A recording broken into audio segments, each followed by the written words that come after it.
Hello to the careful and discreet viewer. Thank you again for joining me for my tales in the Chronicles of Peril. I'm hearing a ghostly knocking around me. Years ago, I was lucky enough to meet a well-renowned hunter of beasts, mind you. And being that I've never much hunted myself, he explained the entire trade to me. And there's two types of hunters, he told me. There's your traditional hunter, who chases and tracks their quarry and exposes them to the danger. And then there's the other kind of hunter, the trapper. The trapper envelops their quarry in danger. And the key, he told me, was to disguise the trap, to make it as familiar as it could be to its prey. Something that seems so safe, so cherished. And if the prey's lucky, the last thing they hear is the snap. Well, dear friends. Tight. Quick admin, new mics. Keep an eye if anyone says any sound issues going on. Yeah. Second time we've got them in the wild, so. Second go round on these microphones. I'll be watching the chat, so if there's issues, just let us know. Another bit of administration for anybody who's watching. We've changed up the Divine Inspiration system, so now it is Divine Advantage or Disadvantage, but you must choose beforehand on the roll. Oh, so we can make you roll with disadvantage? Yeah, you can, for sure. It still goes That's either still way. pretty good. Yeah, but pre-spending it means, Yeah. you know.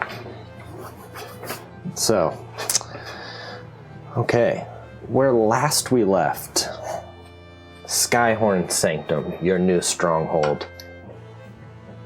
You viewed through one of the panes of glass where you had to go with what can be called a telescope. Both of you moved the light through that pane. Flashes of energy, landscapes, and you've landed. It's night, and it's bleak. The trees look like they've already lost all of their leaves for winter, although there's a few evergreens heading out. It looks gray. In the distance, it looks like a couple miles, you see what looked like it might have been a church, although it might have been church ruins. And you saw a red wagon somewhere for a moment. But you have landed. Does everybody remember what you're trying to do right now? Definitely, and Andrew's going to summarize. Yeah, you just have a better view. You can look straight at the camera, so you should just say. Okay, I will go ahead and summarize. I know we talked to Mr. E. Mr. E. Elminster. It might be Elminster. Andrew's like, what? Anybody but that. Yeah. He's all... That guy, old Elminster. I love that Andrew doesn't know any of them. I know. It makes it twice as fun. Like, it's Elminster. Andrew's like, cool. Yeah, Is he whatever. like a... More like Hellminster. He's just playing his character. Yeah. Role playing. Yeah. Pretending not to know anything. So after your misadventures, or true adventures with Belle, you got into the Dark Bazaar. You spoke to Elminster, who essentially told you that the Sex my kid. that you are on the trail so far of a displaced god, an evil pantheon of gods, but one in particular, Phobator. The Nightmare. The Nightmare, also known as the Frightening. And said that you've already had previous dealings in Cholt. That's exactly what you dealt with. You're holding pieces of amber, and Bell seemed to corroborate that he's been pulling pieces of amber out of people. Right. Basically, the gist was currently that there was a way at some point to banish them. They were banished at one time, they must be able to be banished again. But what you needed, first and foremost, was information. That information is kept no other place than Castle Ravenloft in Barovia. But the two of you have an invitation. Right. Yeah, we were like, he was nice, right? In BD. He seemed like a nice young chap. Yeah. Mm-hmm. definitely human. I can't wait to meet him. Yep. You got basically the gist, too, that Barovia is not a place you can directly access. It is part of... It's on a shadow plane that seems to be maybe a prison of some sort, though it didn't really elaborate that much. You guys were plane jumping when you went there, right? Mm-hmm. So... But you guys, in fact... But it was in the past. In the past. So, in fact, you are where you plane jumped before. You are in Darkon currently. Yeah. Which is where you were then, before Barovia Right. was He was separated. human at the time. He was young and conquering.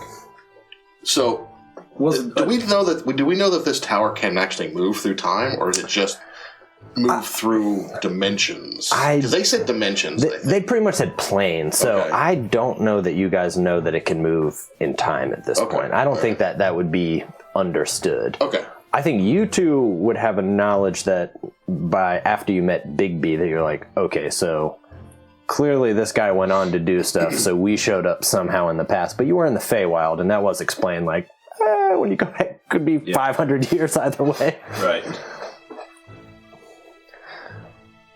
It's wibbly wobbly. Right. Timey-wimey. So, are we here because we believe that there is a piece of some of the shards here, or is this just there's like information here that's going to help us deal with Fobator? It wasn't basically it was stated that you know that you wanted to get to Barovia, but with the lighthouse it's a bit of a negotiation to get where you want to go. Right. So and I'd say for all you guys know, you're in Barovia. I mean, I don't know that you would know the difference at this point. Right. I think you wondering why we're going to Castle Ravenloft. Is that your question? Why? Maybe Because it wasn't that Amber was in Ravenloft. It was information. It was just about, about Amber. Just information about the Pantheon. About the Pantheon. Right. Yeah. Unless you don't want to go deal with the Amber. Sure, why not? We're here. Let's do it. It's an NBD, We've been unstoppable up to this point anyway. So there you guys are looking out on a night landscape in what looks like cold temperatures, late autumn maybe, not. There's no snow on the ground. So the only people in the tower are Buckley and what's Amelia. Amelia, thank you. So first and foremost, I think Killian will look out the window with Elbin, and it doesn't quite look the same. No, not quite as...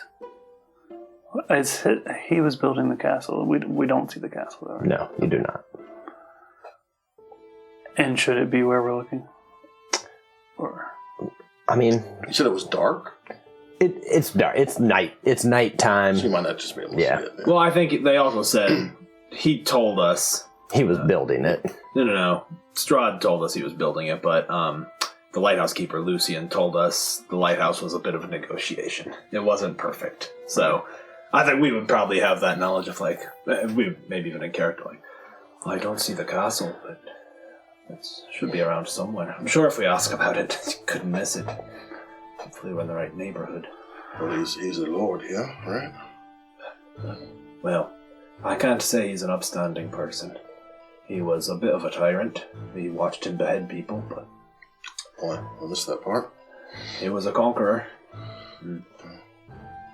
Honorable enough, I guess, in that way. Not quite enough for me. Do you think he'd be willing to give us this information? Couldn't say. But we have an invitation. Oh. I guess there's nothing to do but to ask. There's a red wagon out there.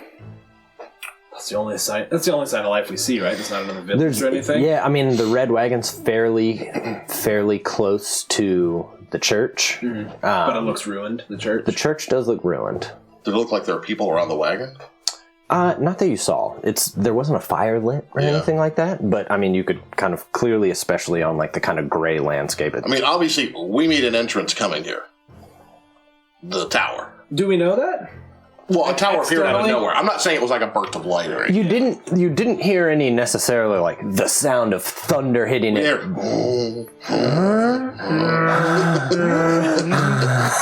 All of them were bad.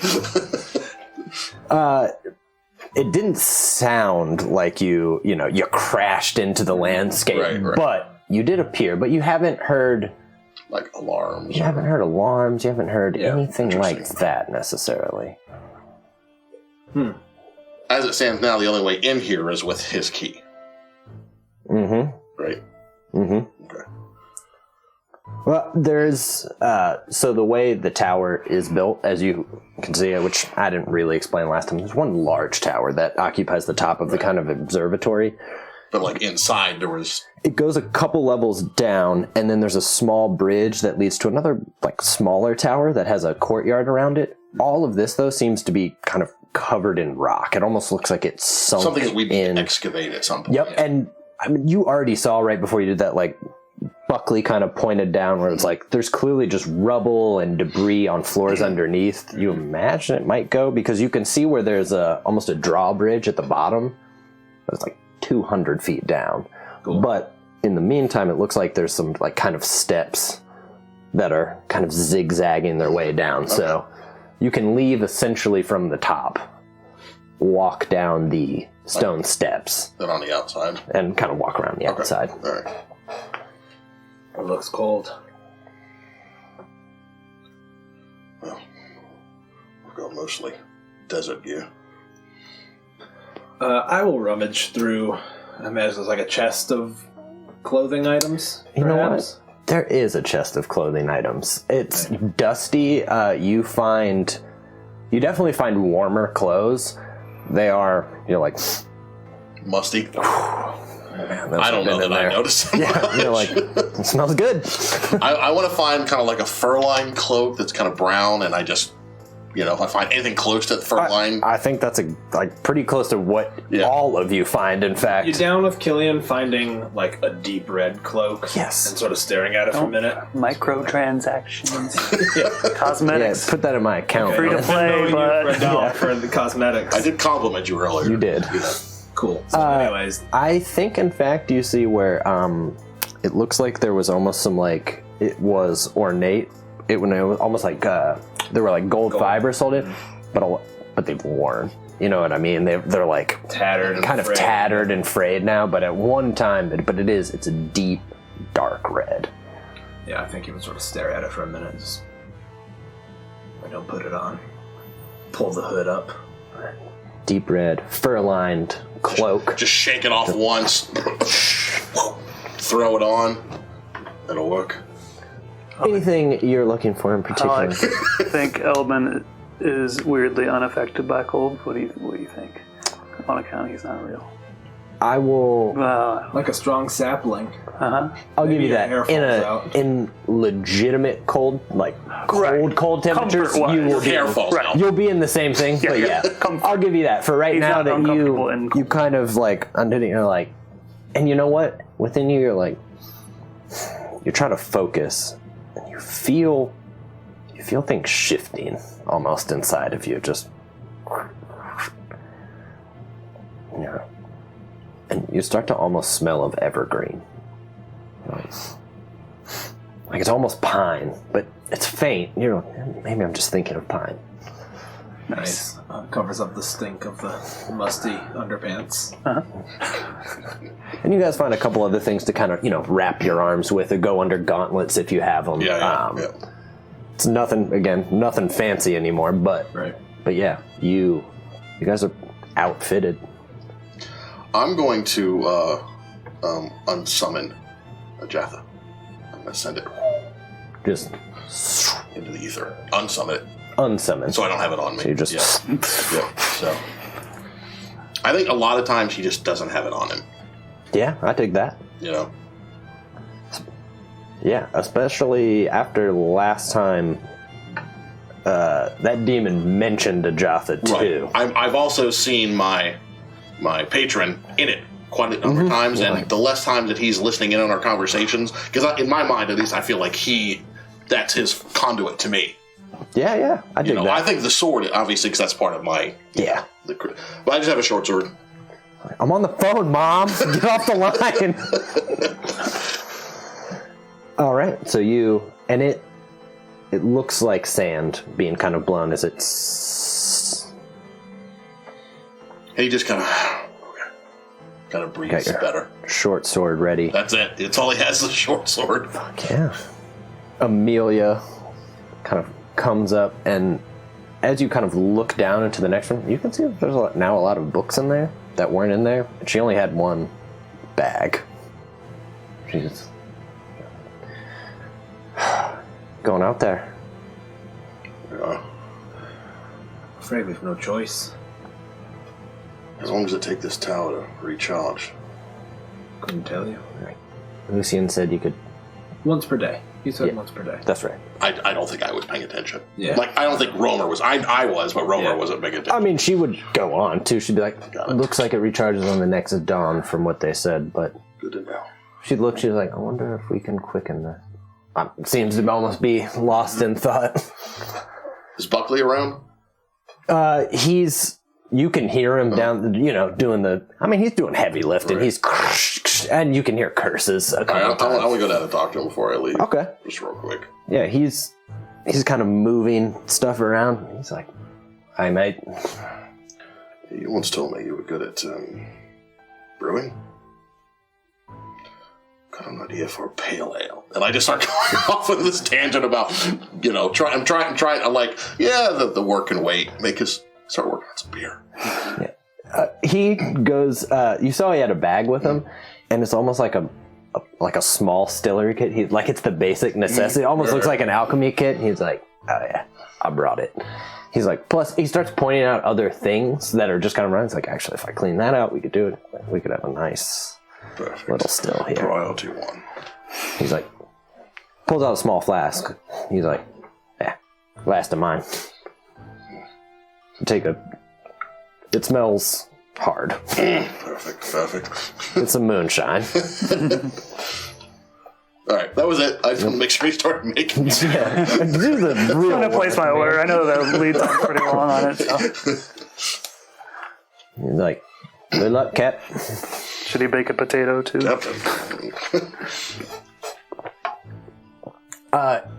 also like, hey, Elbin. Yes. Question. There's a lot of organic things down here and other stuff that I could try to lift by myself.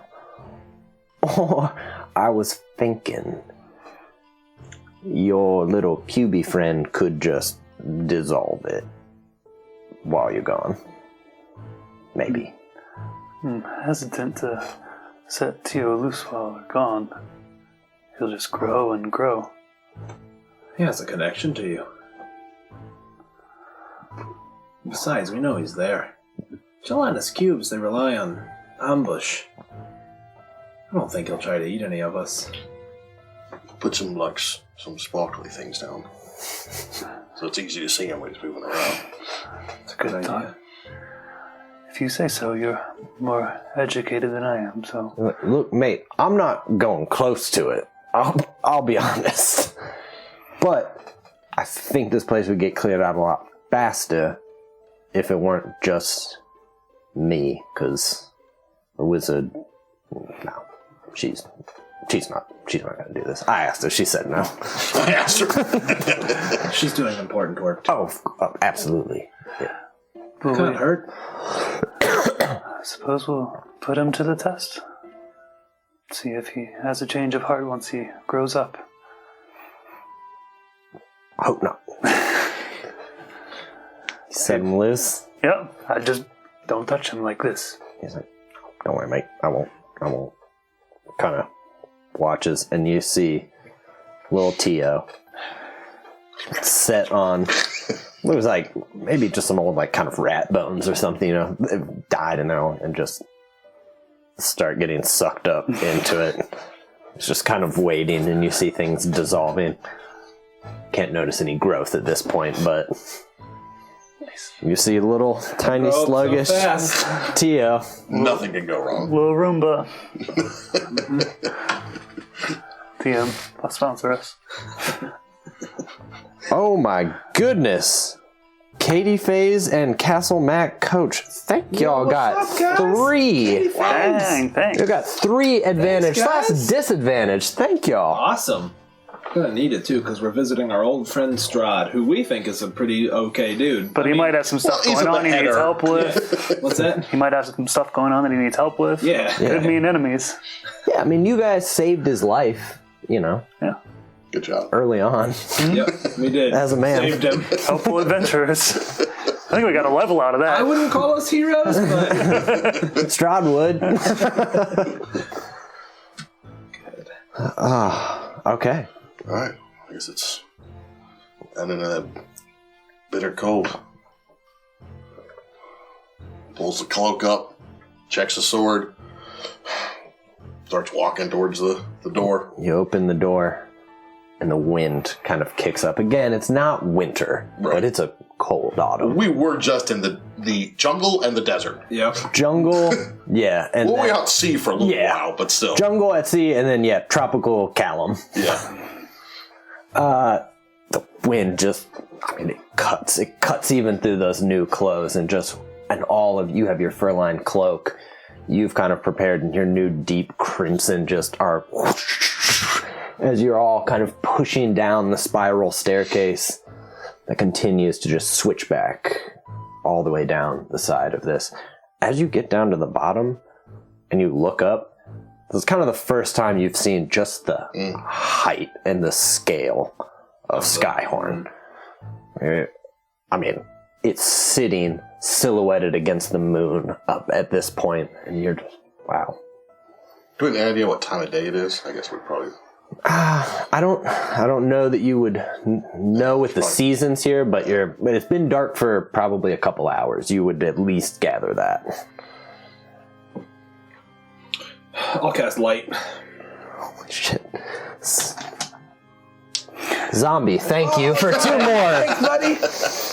Yeah, I'll cast light on. Actually, I'll do his dagger. I think he prefers to cast light on the dagger. Hold that up. I mean, is it moonlit? Do we need light? It's moonlit, but I mean, if you want to do light, it certainly couldn't. As long as we're not in the woods, Yeah. we probably can see enough to move around. If he can see, then he'll still cast it, but sheath it. And you guys, now that you look, you're kind of like the woods now surround you, but there's almost a long kind of road that curves out that you see and that you're on, or it's at least a clearing. You know, it looks like wagons have traveled it at some point. All right, let's go.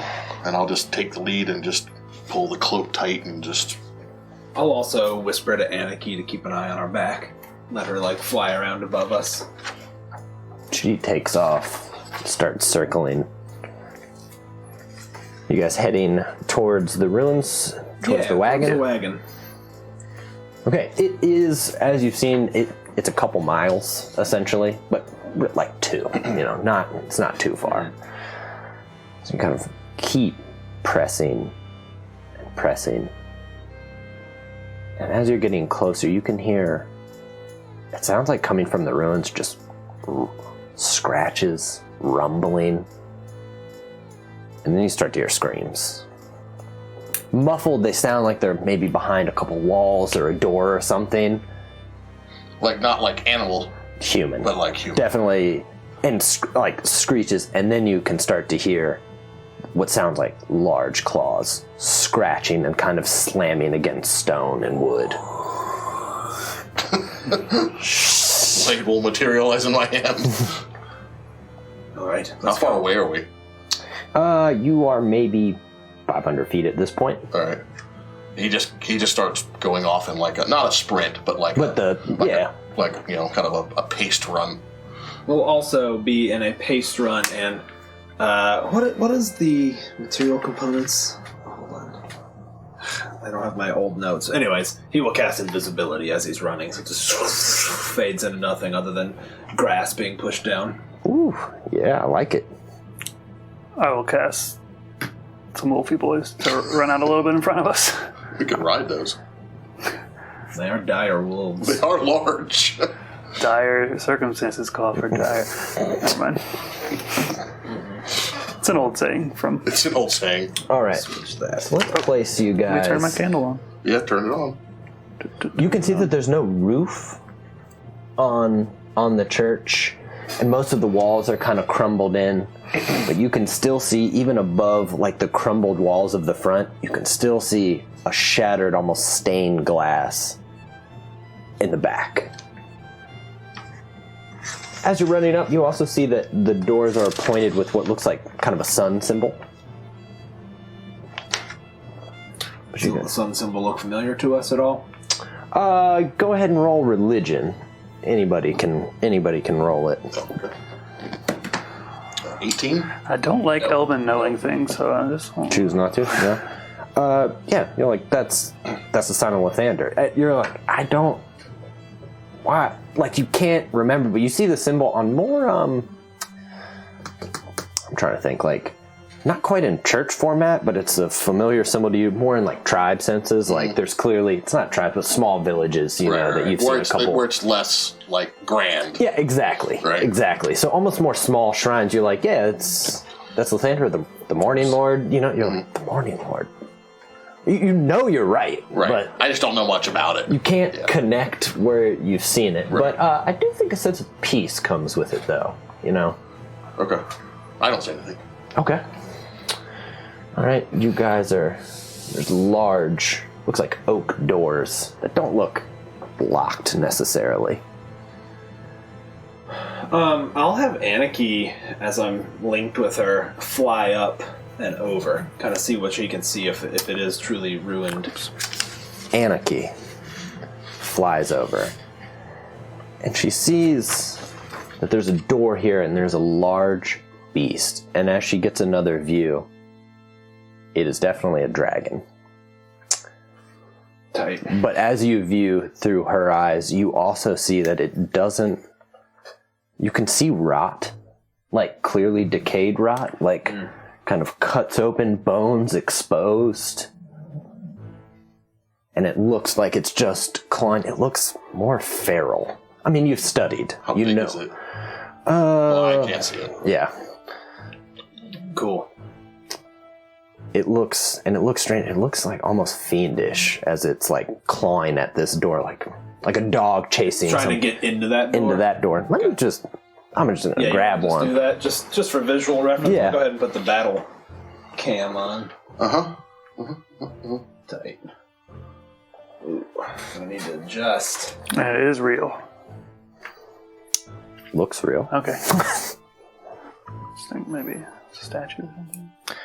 Guys, your first dragon of Dungeons and Dragons on Tuesdays. Should be fine. I'm ready. I don't think Elbin would be like, oh god, but I don't think he'll say anything unless we're already making a ton of noise. You're in armor, right? All right, then never mind. Then he would even. I can roll my stealth at -1 with disadvantage. Okay. I'm not trying to stealth other than being invisible, but I think Romer's never been subtle. Yeah. Anyway, so I think he's about to kick the door in, but he doesn't kick it. He's about to, and he kind of looks over and he's looking for you. He realizes you're not back there. Yeah, so I think Killian would, like, as we're running, just be like, "Dragon! There's a dragon in there! It looks dead! Undead!" Important difference. That sucks. Kick the door in. Yeah, man, we're ready. We're going for it. Okay. Just a wee dragon. Good. You now both see it, too. And you can see the same thing. It's one immediately, yes, there is a dragon in front of you, and that is magnificent to behold. But you can see the black here also represents what looks like rot. It looks like at one time it might have been a white dragon, but it's pale. And its eyes are dead, and you can see clearly rot, and it was digging at this door, and it's nearly broken open. You can hear cries to the behind tower. it. Okay. And it turns and just... I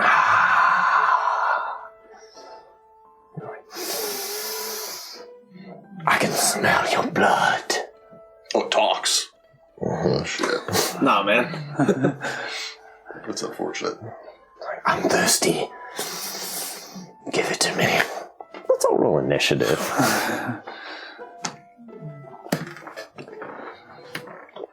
Maisie, how can you be snoring at a time like this? She's the dragon.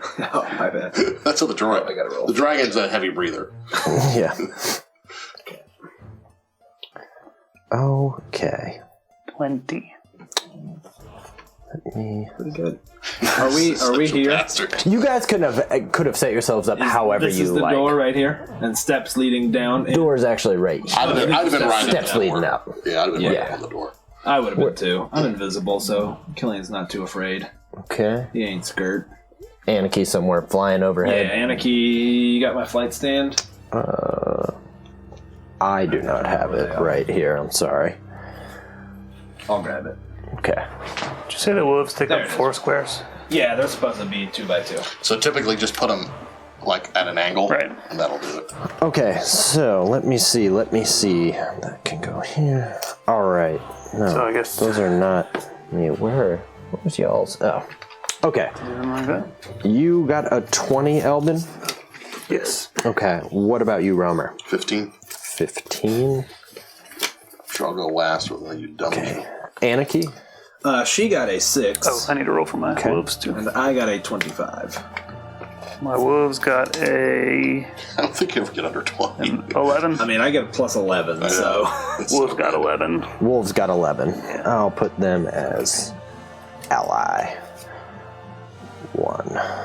And then Strahd will be ally too when he... Yeah. He inevitably saves y'all. Okay. That's where we stand. Killian. Okay. I'll just say narratively it's turned. Looks feral, you said? Looks feral. Clearly spoke, but... And as you look, you can see that, like, even the kind of lips are up, exposing the teeth kind of behind. The eyes are milky now. Killian will run... Oops. You're not Elbin. Killian will run and sort of take cover behind this pew. Does it seem to track me? Killian will be watching it as he runs in. It does not. Tight. Alright, Killian will run to right there, and I think he'll say, "Best to fly out of here. We will defeat you." And he'll be trying to make his voice big. Sure. And then I will hold my action if it makes an aggressive move. Then I will fire off a firebolt. Actually, screw it. I'm going to fire off a Scorching Ray at it. Okay. So you're holding for a Scorching Ray. Holding for a Scorching Ray. If it makes an aggressive move towards us after me saying that. Imagining it will, but maybe not. Its head almost snake-like kind of turns to you and just... Like, I can't quite see you, but I can smell your heartbeat. Tight. Let's get the old advantage ready. Scorching Ray is 2d6, right? It does, in fact, make an aggressive move. Ah, Scorching Ray, first shot at advantage, because it's coming out of invisible. And then thereafter. Let's see, that would be a 16. Afraid that doesn't do it, my dude. Oh. Unfortunate. Oh wait, no, I'm sorry. I'm plus 9. That's an 18. That hits. Oh, I see how it works now. yeah. Oops, Yeah, I... you just keep adding to figure out. I'm wrong. 17. No, 21? 18. Alright, so Scorching Ray is 3 shots and 2d6 fire each. If I remember correctly. That's 10 damage. Shot number 2. That's a hit. That's an 18 hit. For another 4. Okay. And that would be a 15. 18. Okay, so 2 hits. 14 damage total. Yep. Alright, as this thing comes kind of barreling to you, it almost looks like flaps of scales are pulling back as it moves. 1 ray goes over its head, but 2 just slam into its side as Killian has suddenly appeared. But Right there. as it gets up to all of you, Oh no. Yep. He's what sprays out is a mix of blood and grave dirt. Oh my god. As it just... I need both of you to make Constitution saving. Might I throws, remind please. you, boys, that these now give pre-advantage? Yeah, no, I've got actually a pretty Alright. good con, but If you see me texting, it's Isabel. So I got you. No worries. you should use it for. I'm gonna burn one of these. Give myself advantage. Cool. I better too. Oh, yeah. 6. Yeah, give me one. Or do you want to actually I'm roll just it? gonna Sorry. Yeah, I should have done that. Oh well. Roll the same. 16. 19. Okay. You Oh, both. sorry. Wolves. Andrew saved by the divine. Wolves did not make it. I don't even need to look. Okay. Wolves. Thank you for saving me. Oh, boy. Y'all needed that advantage, so thank you. Those Yeah. first, who were those Thank first y'all. two? It was Coach, and I didn't recognize. Coach Katie Katie Faze. Faze. Yeah. Thanks, That guys. is. Saved some bacon. Both of you take 13 points of damage. The wolves will take 27 points of damage. Wow. As it hits you, it feels like acid. Like it starts burning, but you can tell it's almost rotting you as it's necrotic. You're just blood, grave. That's gross. I love it. Did I make a vampire dragon today? Yes, I did. Love it. That was awesome. No, Sean, it's not awesome. Don't listen to him. Those wolves make it? How many hit points they got? 47 now. Yeah, they got an extra They 10. got boost. Yeah. With level 6, I get 2 times their hit dice added. Druid's OP. Please nerf. You know what I got at this level? Tiny Hut. I got Tiny Hut. Just a little. Which is the best spell in the game. Don't get me wrong. No joke, it's incredible. But L-ball. Elbin will bring his friend here. So now my wolves get Just 10. move this for the is camera's it sake. only 10? Oh no, it's doesn't times go my up? druid level. You're right. Did I update that? 5 times 5 plus druid level, so 11. Swing. Pretty good.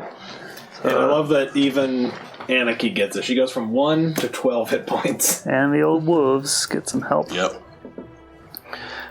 And then I will try out my new enhanced druid craft on him. Okay. Whip him. So a con save from him. Con save, you say? No problem. Sure, it'll be fine. What am I trying to beat? 16. Do you want to make him roll with disadvantage? It's not that important. I don't know. It can't trip. Let's put these somewhere visible, right? We want to use them. What was it? What am I trying to beat? 16,000. I did beat it. You try to connect, and you can feel almost bits of feels like grass that are mixed up in dirt inside. You can connect to it. You're like, there's dirt and like grass mixed up and bones, and you're trying, but it's just this deep, shadowy, necrotic energy of rot around it that you can't get purchase. Cool. Anything else, my dude? I think that'll do it.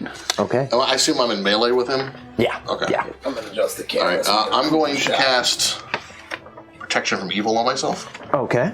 Let me turn on my binger. Apologies for those of you watching. And as a bonus action, I'm going to Second Wind. Yeah. Tight. That's it for me. Okay. Sweet.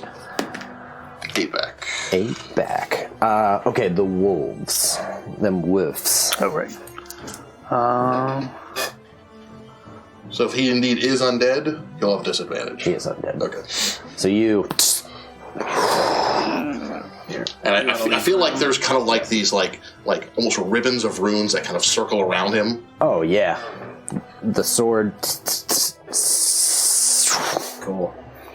So I guess they have advantage. So first one attacking with the bite. Okay.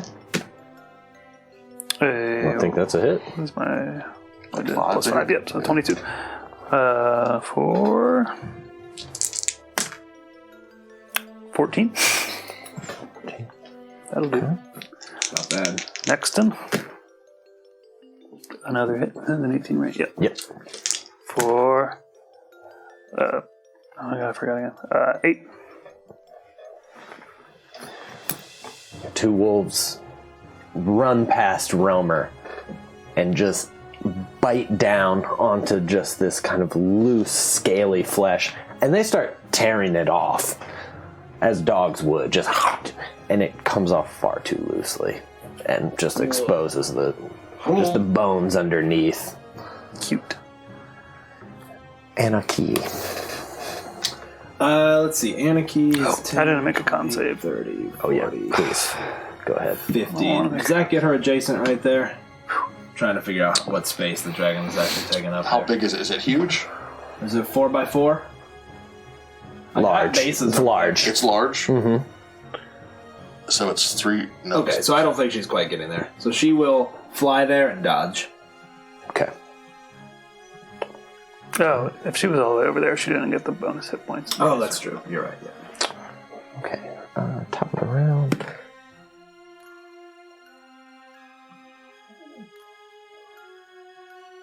What's this?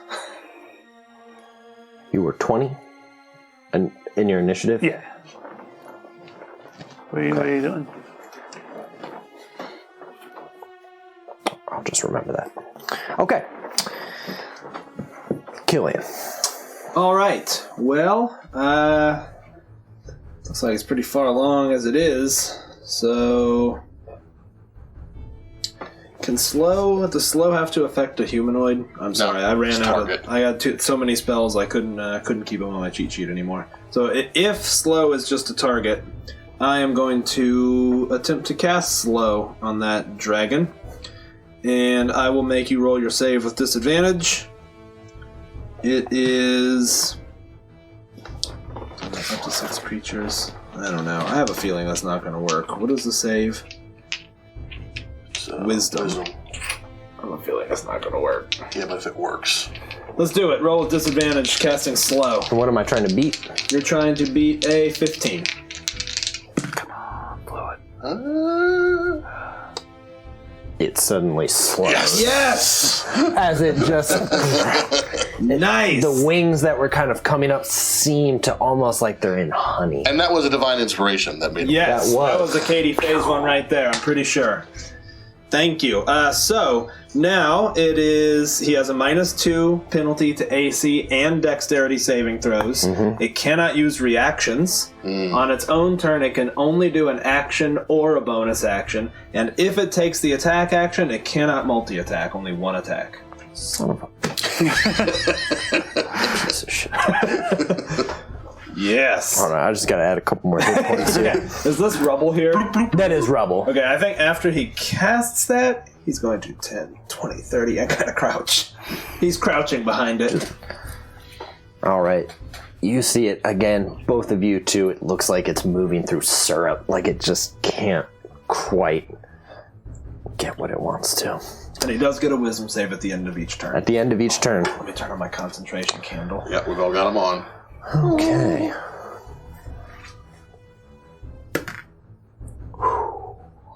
Recharge. It did not. Okay. Well, Romer, you are right there. A mouth comes up still over the white scales. You see red blood as it... Disadvantage? It does have disadvantage, you sons of bitches. Doesn't get you. God. It's slow, and you are anticipating it, and you're easily able to kind of dodge as it crashes in to the door frame next to you and just...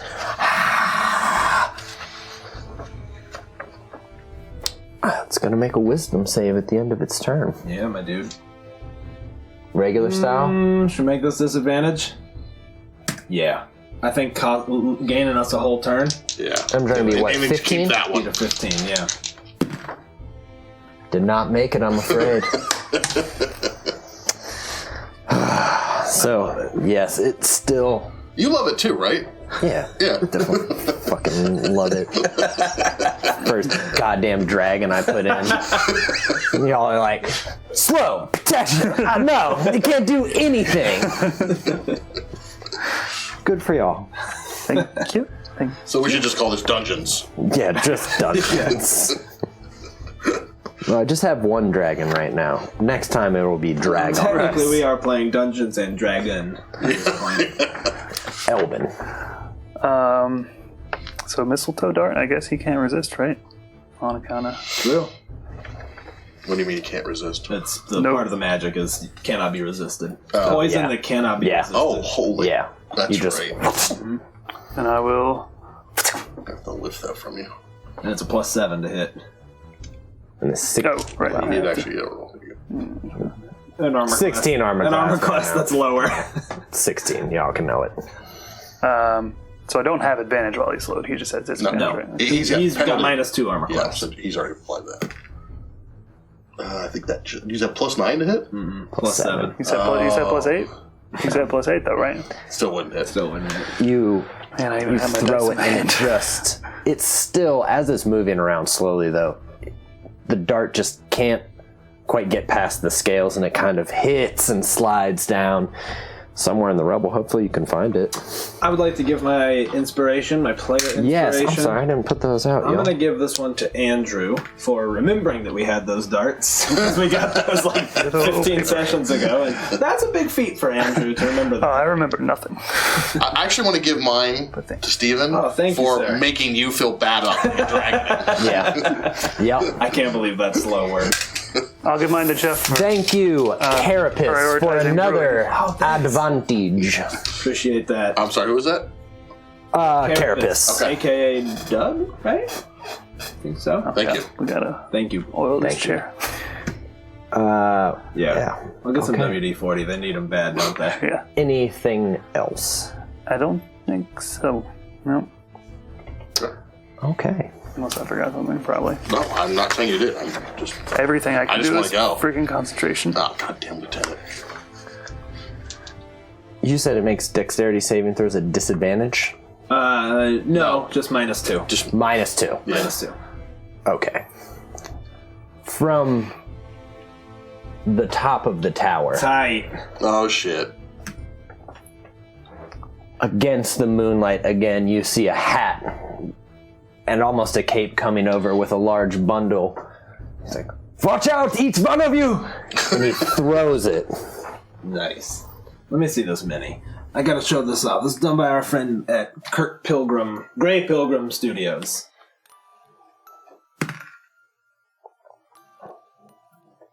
That's so good. Dr. Rudolph Van Richten. Well, I want to see it. it did make it as it That's awesome. as it hears, but Yes, yeah. Thank you. I'll take half of this. What did he throw? Jesus Holy water? Was it holy water? There's a bundle, and as it hits, water splashes all over it, and it starts sizzling as it just looks like it. And you hear a bunch of tiny glass vials that look like they're broken all at the same. As it's just. Yeah, That's a nice roll. Thank you. Tav though, right? 2, Still. 13. Near 4 max sixes. damage there. Yeah. 6 sixes. And then with that, you see a whip that he swings down Oh, nice. and lands with his movement. Tight. He gets theatrical hero movement because I fucking said so. Yeah.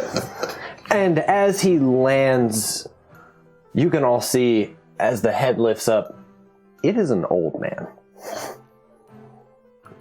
Grim looking. Looks like Grim. Romer. All right, I'm just going to attack twice because now I attack twice. Yes. Nesting blade. I'm done.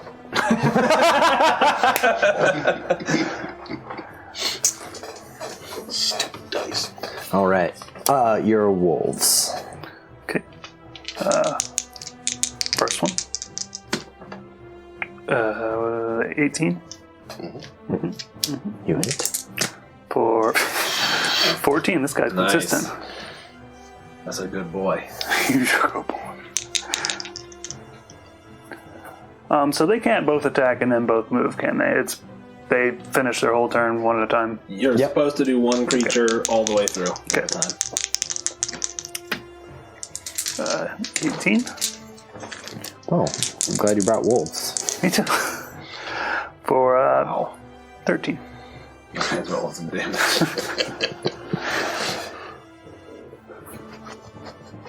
That's all for them. They're just gonna do that quick. Elvin, you're both where you are and focusing, but in a second's instant, you're both wolves, and you can feel their paws and their claws kind of scratching against stone. And part of you feels, for even a moment, like you're slipping in and out of consciousness as you are the wolves, and you have just this link as they're just ripping through. They feel like each one of your arms. Nice. Anarchy. Anarchy will now fly around. She's going to fly towards his face, pecking, trying to peck at his undead eyes, clawing at him, and give me advantage. Okay. You can just have that small bit of transference where when she lands and starts plucking, and you can feel how mushy, like the scales move like creme brulee. Just something like pudding underneath. Nice, that's awesome. Man, I'm hungry. And I love creme brulee. Oh my god. Yeah, that's so good. Alright. I am going, while concentrating on the slow, going to summon in his other hand and pouring magic from within as he uses his overload ability for the first time ever. Going to cast a firebolt at it. I believe those are. So I am going to use my, what's it called? I printed an old cheat sheet. It's called like Overcharge, Supercharge, Power Surge. There we go. Overcharge. Power surge. Oh, for more mage? Yeah. Power So surge. I will hit for 12 damage. Man, yeah, I definitely thought that was an actual candle for whatever dude, reason, and I was like, same dude, thing. you're gonna burn I your was fucking like, you're dice. Well, I'm sorry, what was the damage total? 12. 12. Gooba, you can burn your dice. What are you saying, Herculoid? All right, you are still managing to try to keep it slowed, and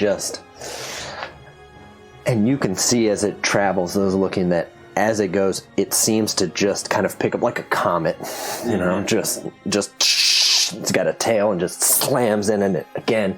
You hear these; they're almost muffled as they're slow, just.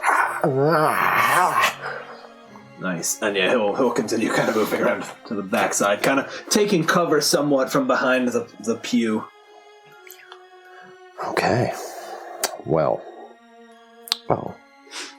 Yeah, rolling. Where are you at? What happened to all my D6s? Oh, they're over here. Yes. What does he need? 5 or 6. 5 or 6. It's also still looks like there's acid burning on the top as things are just falling off of it. But Romer, you are right there. Oh, disadvantage. I'm afraid that gets Man, you. you finally got hit, dude. Cool. I will allow it.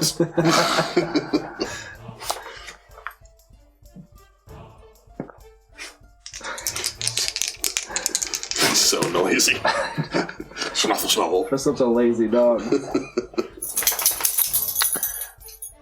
Okay, you take 12 damage, but your maximum hit points are reduced by 6. Question. Yes. Would it count? I guess it's taking off my temporary hit points. All of that is temporary. It specifically says your maximum hit points are reduced by 6, so I think the damage probably comes off your temp, but I think your it still max does. hit points are cool. reduced. I'm sorry, by 6? 6. As it bites into you, Romer, you can feel... And you can feel your blood starting to go even in this just kind of massive jaws as it has you. And it seems to savor it in the final few seconds of... Nice. It's a wisdom save at the end of its I'm not gonna turn. make you roll with disadvantage here. Oh, yes! Oh, slow. Killian's concentrating extra hard. It's still so in ecstasy over I need to make a tasting. concentration save. Not 20. Okay, No big well, deal. guess you're good. Concentrating real hard. Elbin. Oh man, I was not prepared. I guess I don't have a lot of options while I'm concentrating. So I will. You need to oil the door too. Yeah. Clearly I need to order some WD-40. Eyelid. I will.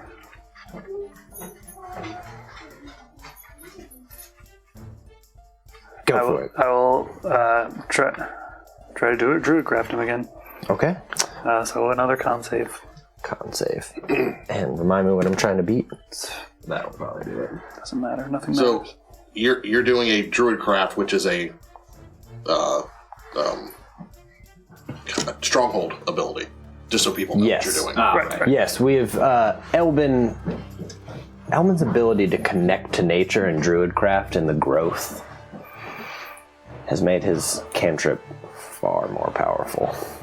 If If it can connect. when it works. Actually, I'm gonna go ahead and scoot Elvin.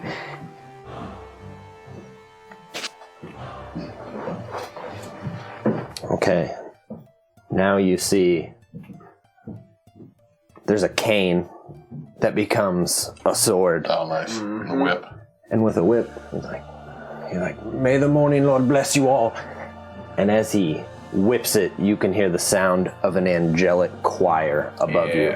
Each of you can spend a hit die immediately to regain any hit points that you Angelic have. Flash. So I guess. So good. Does that include my wolves? Well, I can only heal 1 hit point right now, so. Leave it. Wolves or not? No. Okay. No. But if I don't spend it, then it goes away, right? It's just a thing at this moment Then that I'll he do can it. do. Just, I will give you 1 hit point back, so. Elvin has full health, so. Wait, no, I don't. I forgot to take that health from Elvin. Oh, no. I was too focused on my wolves. Actually, it can't help me. I'm below that. Okay. I'm at Gotcha. 41, so. And then it's going to make an attack. That was a cool magic item. Oh yeah, that's a Steven magic item. When I told him I wanted a whip for Van Richten. Oh yeah. What is?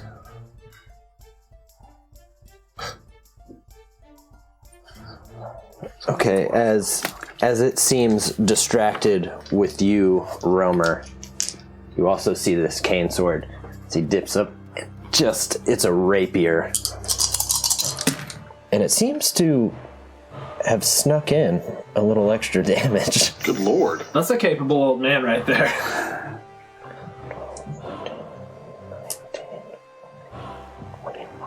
Good lord. Sorry, y'all. Okay, 29 damage. Holy Jesus. I get it, though. He was here to kill him. We just showed up. He didn't need us. I mean, you can see this. I mean, and Killian, you can too, and Elben, I mean, you see it kind of deftly moving as it ducks down and seems to hit, right on where tendons are. Even undead, it still works to some degree as legs kind of buckle.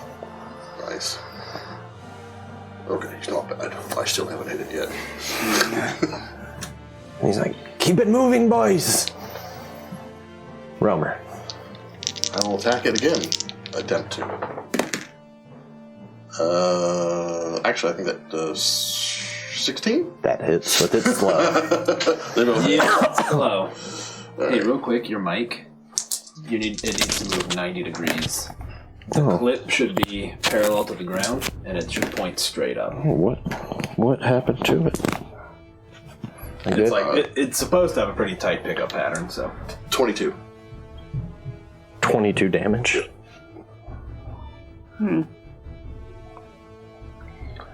My So dude. should we hex it? How? Really? oh, Do you get it? nice. Well, so I'm thinking that when he stabbed it in the leg, it kind of went down to one knee on the back, so its body came down a little bit, and its head kind of was snaking around to look at him. Mm-hmm. And he just did a Conan on the big snake, Conan the Barbarian, and just hacks into the throat, and then hacks at it again, and keeps hacking until he cuts the head off. Just, you see this head fall, and blood, a pool of blood just starts, as the body also seems to start almost deflating. Nice. As blood and grave dirt rolls out, you see bones kind of rolling out from the wounds, and it spills. And you see the old man pick up his hat that fell and put it back on his head. And that's where we're going to take a break, y'all. Nice. Hey everyone, and thank you for tuning in to us here at Castle Mac. We're so happy that you came.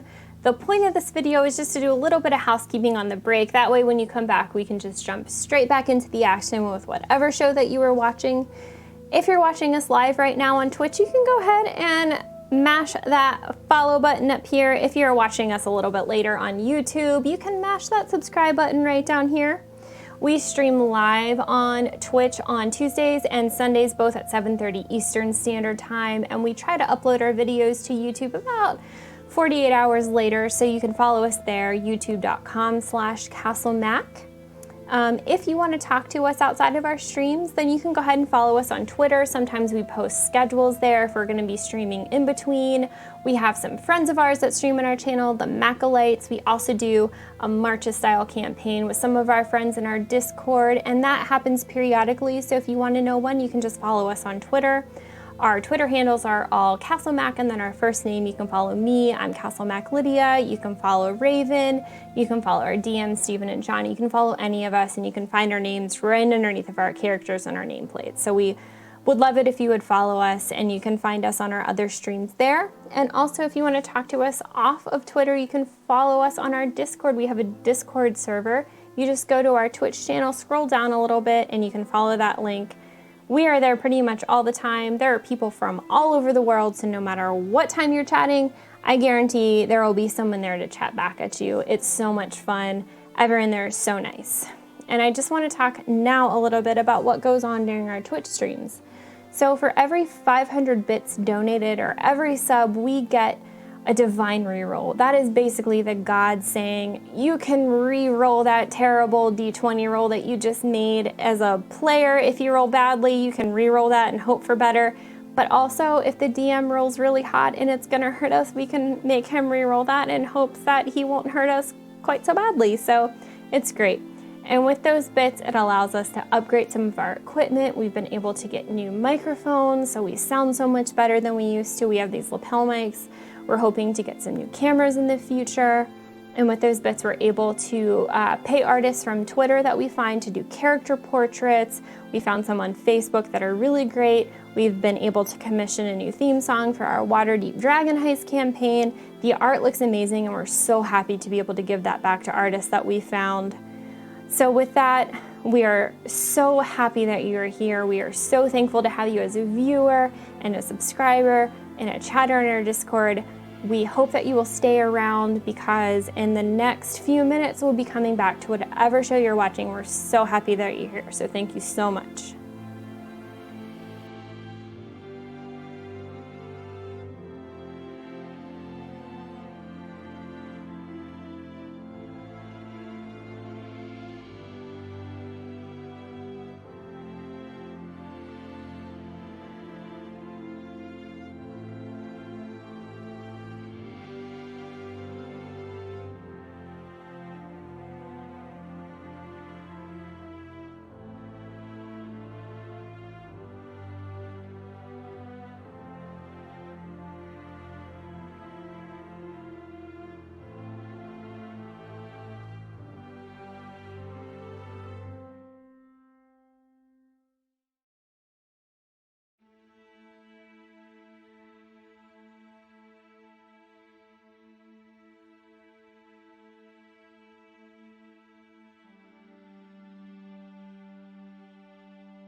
Well, I can say honestly, in all my studies, I believe that's the first time that the party of heroes, or adventurers as some just want to call them, faced a dragon, and not a typical dragon, undead, and almost seemed vampiric.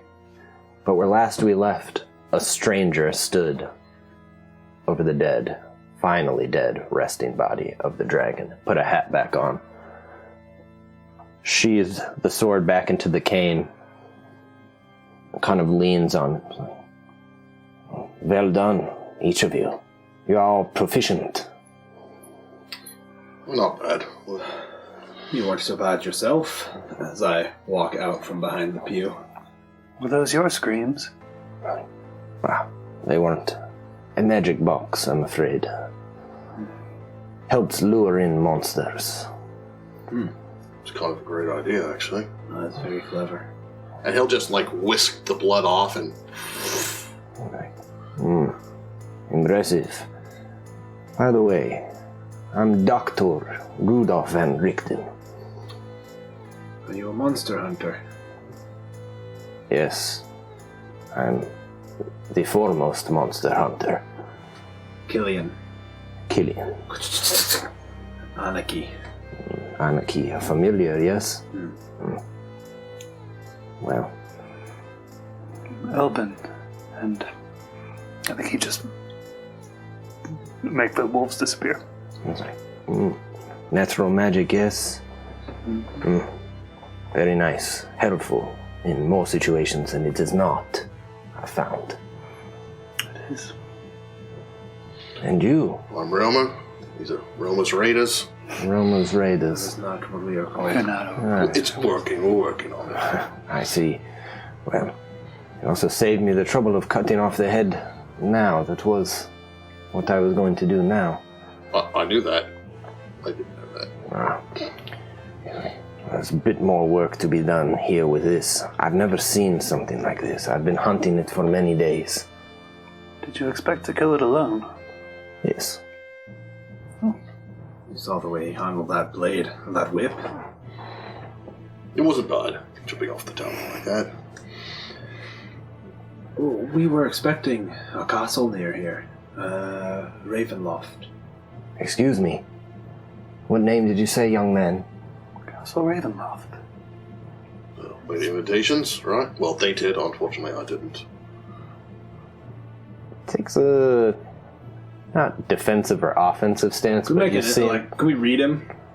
Yeah, go ahead and try. Cool. Insight. Go ahead and try, dare you.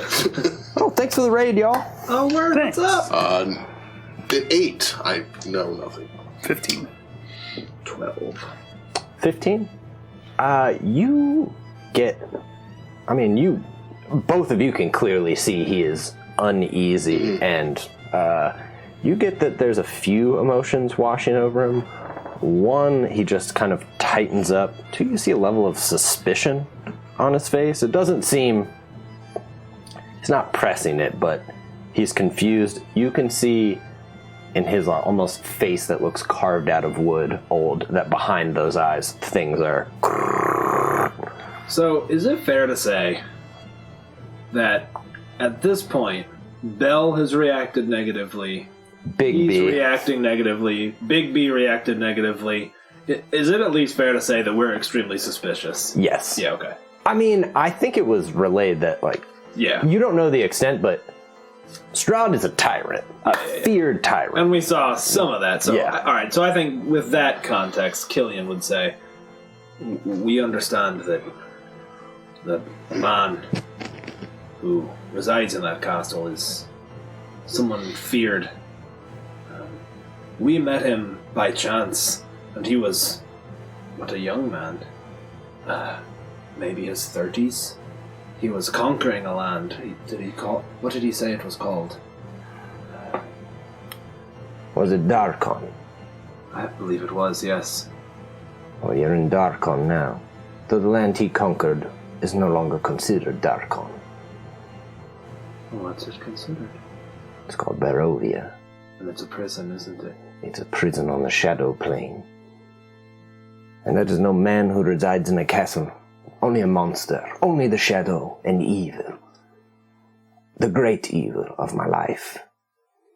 So we probably shouldn't go there. I don't think we have any choice.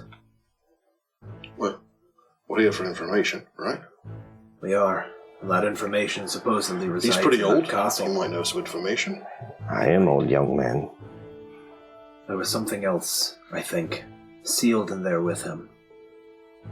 An ancient pantheon. Demons or, well, something worse. I've heard of it, but only in whispers, small bits in books that I've been able to get. I call it the Amber Temple, but nothing else have I You been said able to Amber get. Temple. Yes. Is the temple itself made of amber? Honestly, I do not know. Why do you go there? Do you seek power or knowledge? No. Not at all. We seek to restore. Something happened in our world, where we're from. Something terrible. It's still mostly rumors, conjecture even. There's reason to believe that something escaped from that place. There's shards of amber being found inside people that have been possessed. We fought a greater demon. And he was precipitated by the fall of a piece of amber from the sky, like a meteorite. Knocked out a god. He takes off his hat and seems to lean heavier on his cane. For anything to escape that place should not be possible. It should not be possible at all. Do you know where it is? In a vague sense, yes. It's here and not here. I should be able to walk through the woods, and I should have walked into those lands. But I'll just keep walking in the woods of Darkon, not of Barovia. The Shadow Plane, you must know of it, yes? We have been there, and... Don't think you were on the Shadow Plane. That's right. You were... Yeah. We were in... He said it was Darkon Yeah. at the time, because he said the name would change. I think he would relay that. Where we were, he said it was called Darkon. And he told us it wouldn't be called that much longer, but I think that was from his conqueror's heart. I will say this to ease your mind.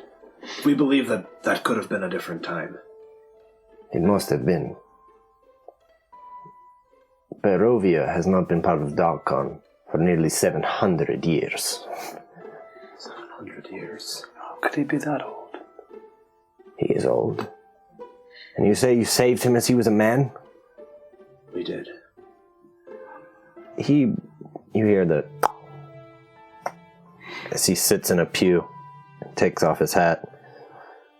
Seems to be lost in thought. Well, then you have much to make up for, I'm afraid. Got that impression. We do try. I believe you. I believe you do. I've seen evil, and I've seen the madness that can take over. None of you seem to have it, though it moves around you. Well, we need to find everything we can about it. It's the only place that we can get information on the Amber Temple in Ravenloft. That's what we were led to Any believe. libraries? Any big cities? No, nothing. As I've said, I would argue that nobody has read more, researched more, traveled more. I get that you're not from Darkon, so you must be from another place. What is it? Well, it's called Peril. I know Toril. You do? I've been there. You have? I have. I've traveled to many places in search of my quarry, which in fact is Strahd von Zarovich. I've been trying to find a way in to Barovia for nearly 30 years. How fortuitous that we would land here then. And I think Killian will turn and look at the silhouette of the lighthouse. I saw that land here. I thought it might be more trouble, but perhaps it was not more trouble for me. I don't think we are more trouble for you. That's how we got here. It's impenetrable, by the way. Can't get in. In case you were wondering. He's like, every place can be gotten into. Yeah. He's like, well, you are in luck.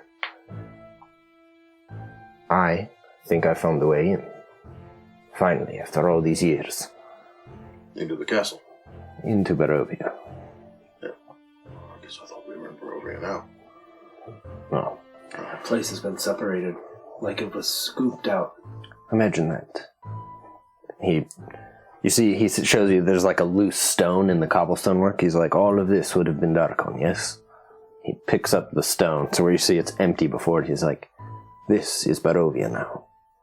It's like you can walk right over it without slipping. Or you can catch your foot wrong and find yourself there. Problem. Tower's here. We go through there to get to Barovia. How are we getting back? That answer might be ahead of you as well. I'm going to see someone about getting in. Potentially, they would know how to get out. Though, that will be your questions. I have no plans on returning. Well, I think at least Elvin and I have to make this right. Indeed you do. I think you have some Didn't do it inkling. out of malice. Didn't know what you were doing. No. But that doesn't absolve us of the responsibility. I don't think. Even the things we do in mercy sometimes must be atoned for.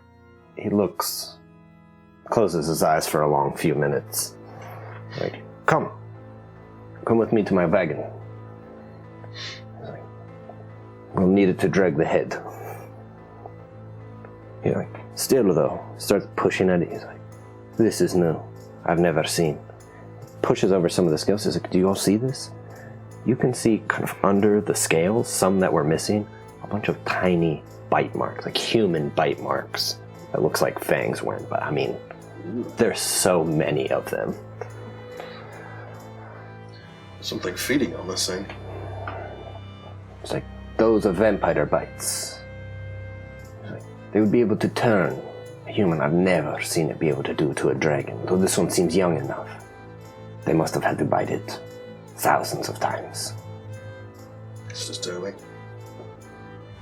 Could he have more of these? I don't know if this is even his, though. I think all vampires eventually lead back to Strahd. I almost feel sorry for it. This dragon would have torn you apart either way. I've fought many a dragon, and many a vampire. I've had both. Are there more vampires around here? Vampires are everywhere. And yes, there could be, though few vampires would dare to live in Darkon these days, or any days, because I've done good works. So, why do you need the head? It's a trade.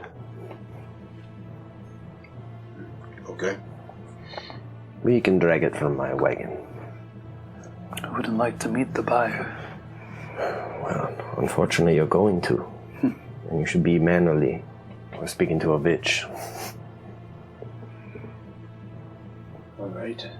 I suppose we'll accompany you. Over. Very well. A witch. Which, first we should eat, sleep for the night. It's still not a good idea to travel in the night here. No. I think we could invite him in.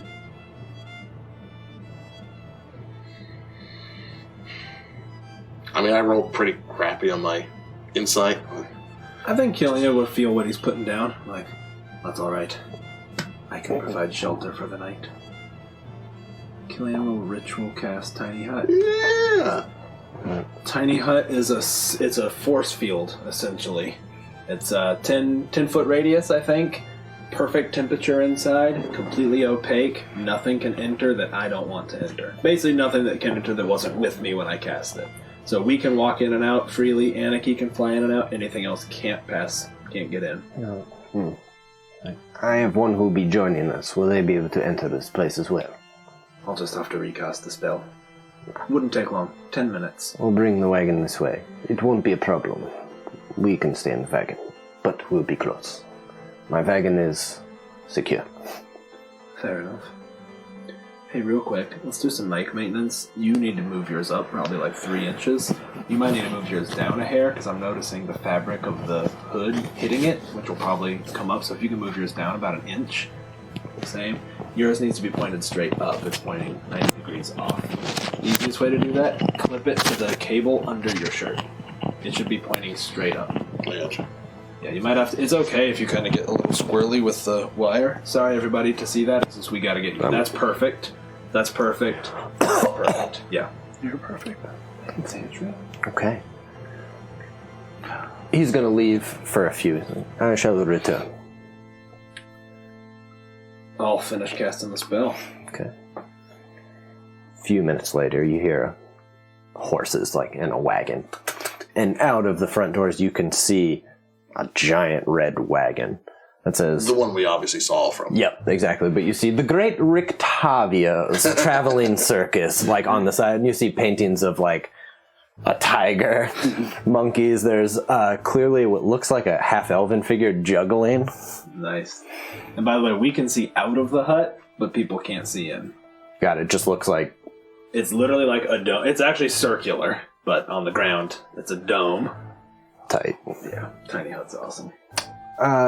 You see Van Richten kind of come in, parks the wagon like immediately, kind of like in front of the doors, and joining him is maybe looks like a 14-year-old girl who's walking. She's got kind of a headband that's tied up, Like a speckled band. like a speckled band, and she's walking, and you see that she's got a hand crossbow out. She looks. I think all of you have been around enough that she looks like she's trying to be a little tough. Like she's like, as she's coming in, she's looking around the corner. He looks down and kind of continues going. I think Gillian would exit the hut. Is that your daughter? That is not my daughter. You see a look kind of cast over her face. I am not his daughter. Forgive me, I'm protege. Yes, my protege. His only protege.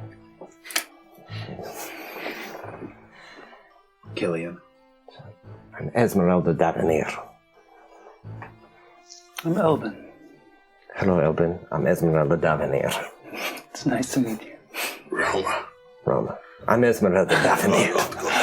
What was it? She's like, and this is the great Dr. Rudolph Van Richten. She's like, scourge of all of the undead and evil things in that. He's like, that's enough. She's like, We've been acquainted, thank you. she's like, is that the dragon? He's like, yes. She's like, vampires got it? Yes. Like, look at him, like look at it, I'm like, holy shit. What vampires would have wanted to do that? And why? Is it under their control when they've turned it? Don't know. Possible. The fact is, it's absolutely new to me. I don't know. Could be. When vampires turn spawn, they have some control over them. But even them, don't let them out to feed, run wild, sow chaos, before they call them back.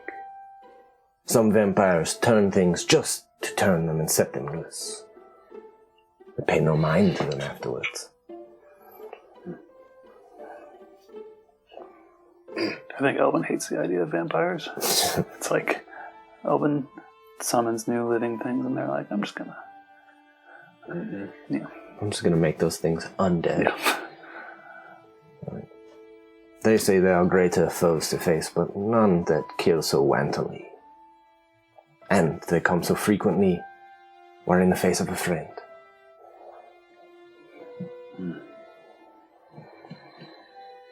All right, I'm tired. And he just kind of turns around and walks back and waits till he's out of line of sight, I guess, inside the thing for her, and he just starts drinking. Yep.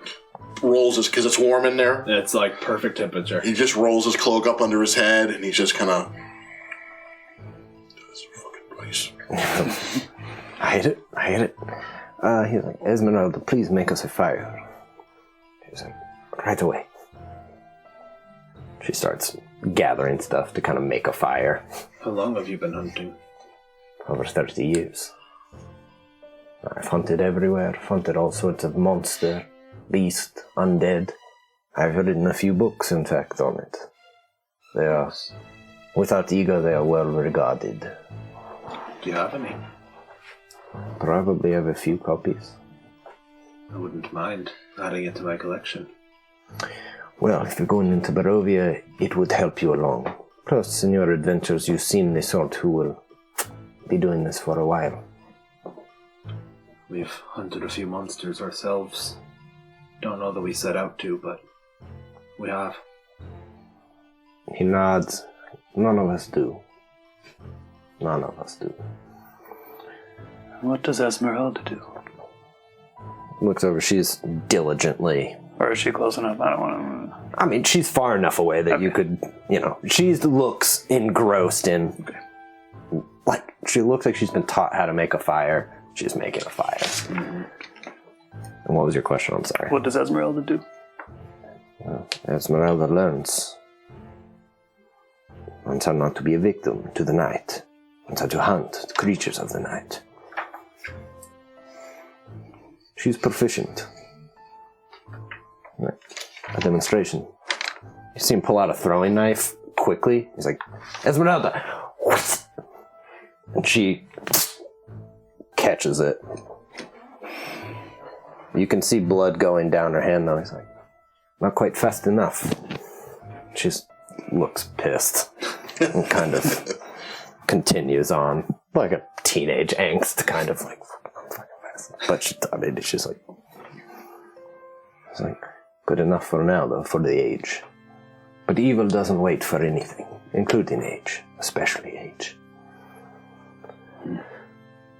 Both of you look young. You very young, both of you. Well, we are, I suppose.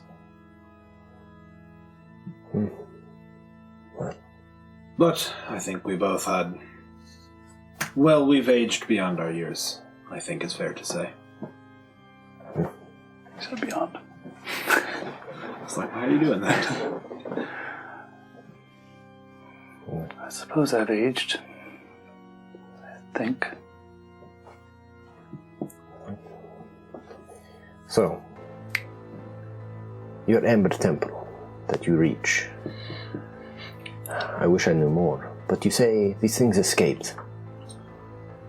Something like that. Maybe they're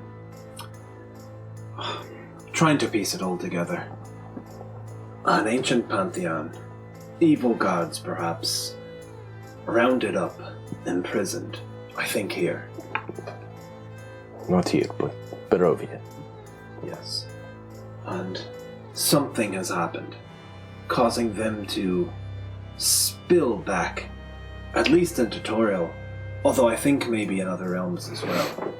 But they don't seem to be at their former strength.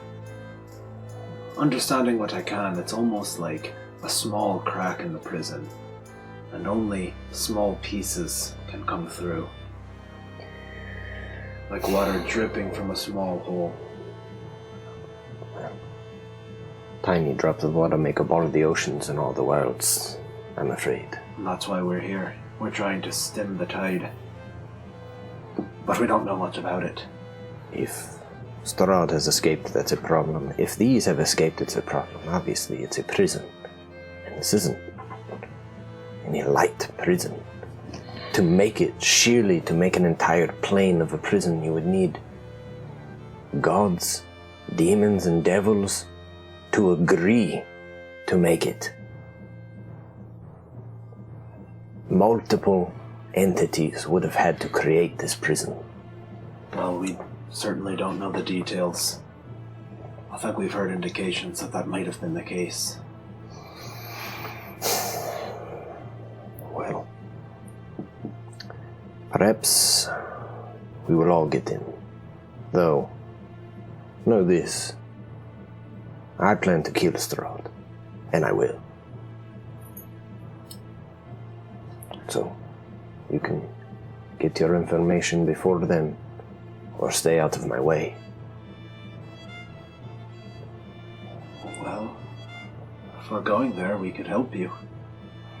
It'd help me kill him. If he's what you say he is, I have no problem with it. In fact, I prefer it. I see. I need to get there to get more information. There are weapons to destroy him. Vampires, they'll reform. Reform. Strong ones, yes. Like a lich. A bit like a lich, but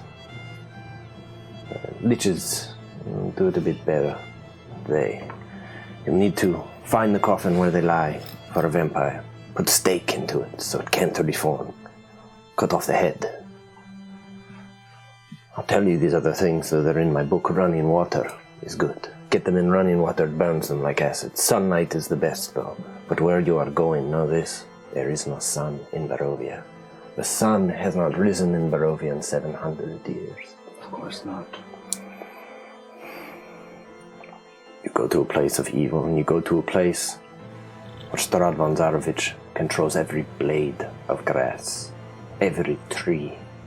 And in fact, there's the great tree that stretches out, they say, the Gurthias tree, and it touches every realm. Maisie. That's good. That's Romer Yeah. in the back. About time to get myself a bath. I prefer to be the one controlling the grass and the trees. I think I would prefer that too. Sounds like I would be no match if he controls them. You are entering a prison not meant to escape, with both head prisoner and warden controlling it. What do you think? Sounds like it has to be stopped. Gods and vampires escaping. I find the gods troubling. I thought I heard some in the church. Maisie, you're on fire tonight, girl. Come here. Come here. She wants attention from Good girl. Just put her up here. Well, gentlemen, I think it's time that I say my prayers for the evening and leave you. Esmeralda, you can eat with them if that's permitted. Of course. Just don't throw any knives our way. I won't. You see him head up into his wagon. Esmeralda kind of watches him go. Stands up. I made the fire. Should we cook something? I think Killian would sort of stare through her because he's a child being indoctrinated. Mm-hmm. I think he would just sort of stare absent-mindedly, of course. Have you got any food? We can rummage some from that, I think. She's like, I'll get some food. Also, I'll bring out the others. The others? You see her go up into the wagon. She pulls out food, and then on her shoulder is a monkey.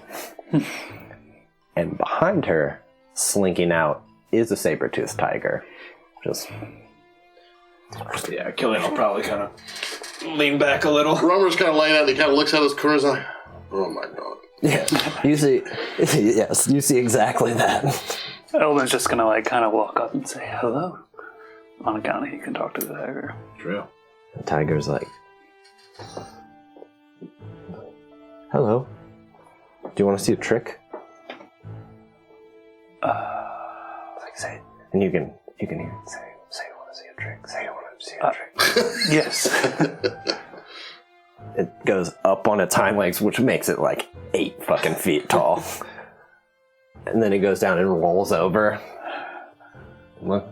Kind of jumps back up and then jowls you. Trick. That was really something. And food. Yes. I suppose that's up to her. Esmeralda's like, she wants food now. Can you speak to it?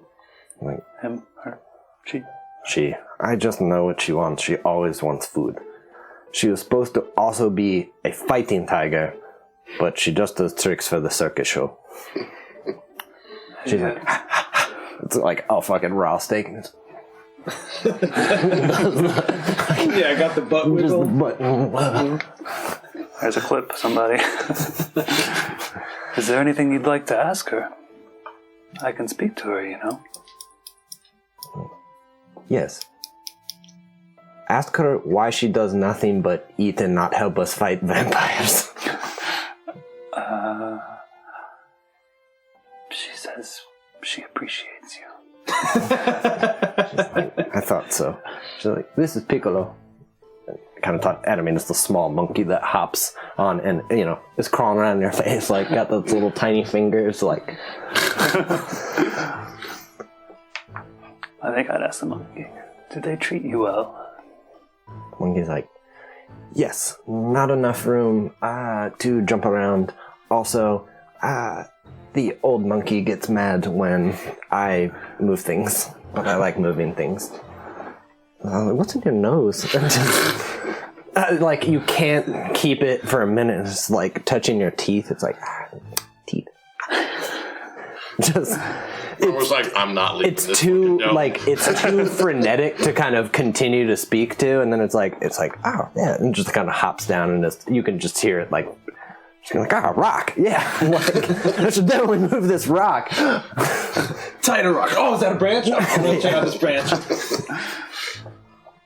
Esmeralda starts cooking food. She's like, so you are monster hunters? In a way. What about you? How long have you been with Dr. Van Richten? I've been with Van Richten for 3 years.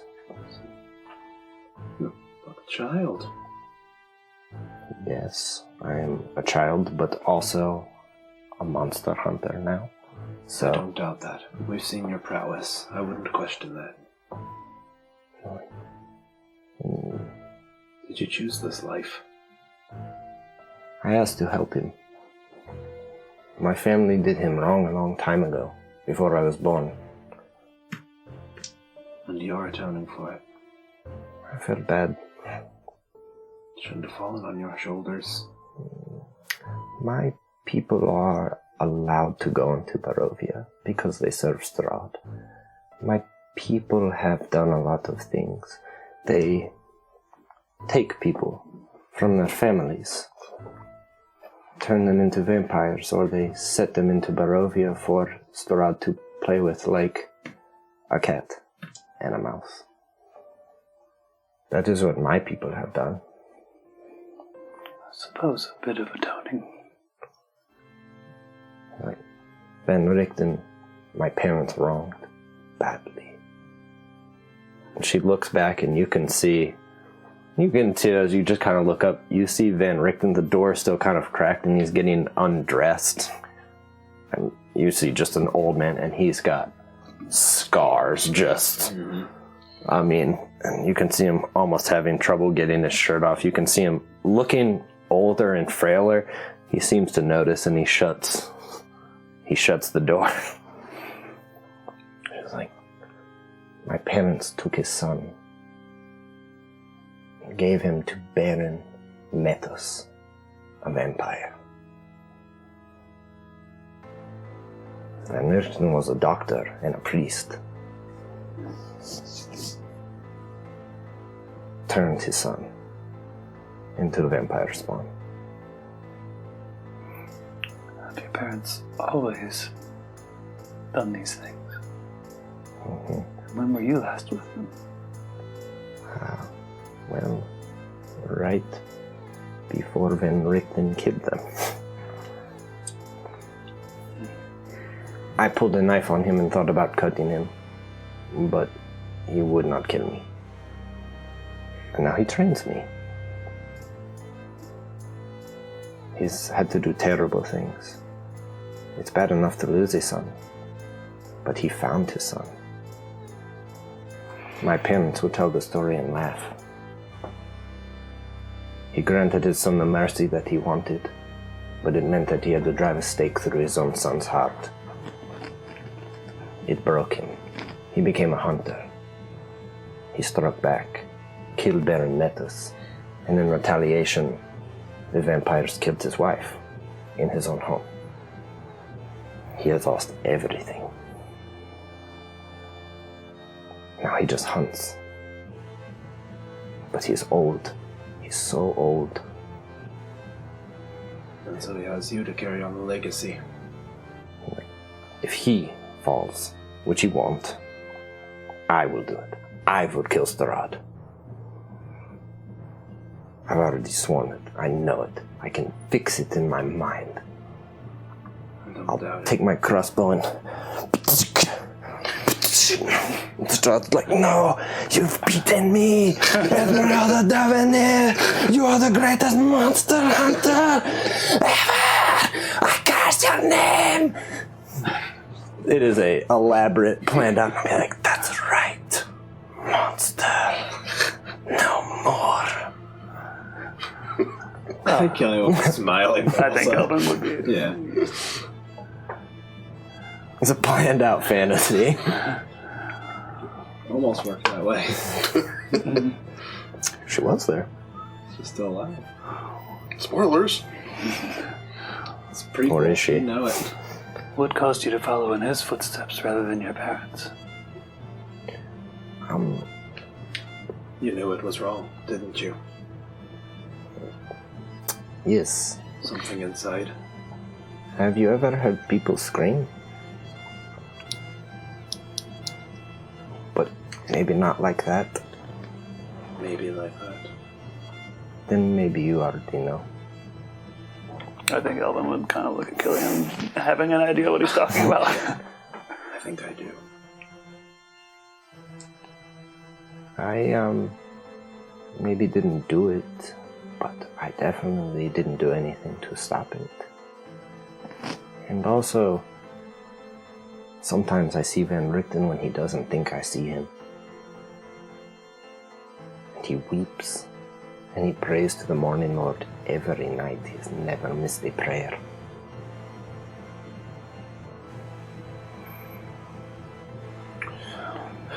I think I'm ready for sleep.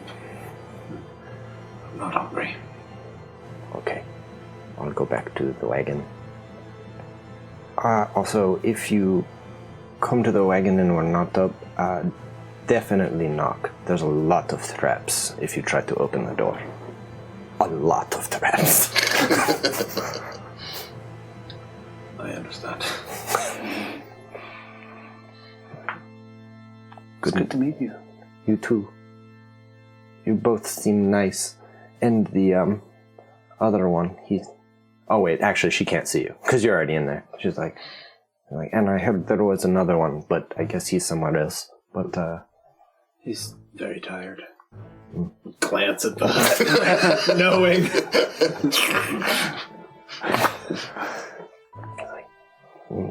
Good night, monster hunters. Good night, monster hunter. I was like, come on. No, we're going in. And it's like, fucking just saber-toothed tiger, like. Come on. Lazy Come cat. Yeah. I think Killian would sort of sit there and stare at the fire for a little bit and then look up at Elvin. Like, I guess some people just don't have the opportunity to have a quiet life, do they? You mean us? I suppose we have the opportunity, but we'd be wasted on taking it. They have the opportunity now, maybe. Lots if I'm not found out. I won't let them find you out. I'm assuming I would have been listening to all of this. Yeah, you can hear. Yeah. Yeah, you're just. So once she's kind of gone and out of sight, I'll make a lot of old man noises and get up, come out with my bottle that's half empty or half full. Well, which is it? Half full. Okay. You come out right at the point where you hear the door close and.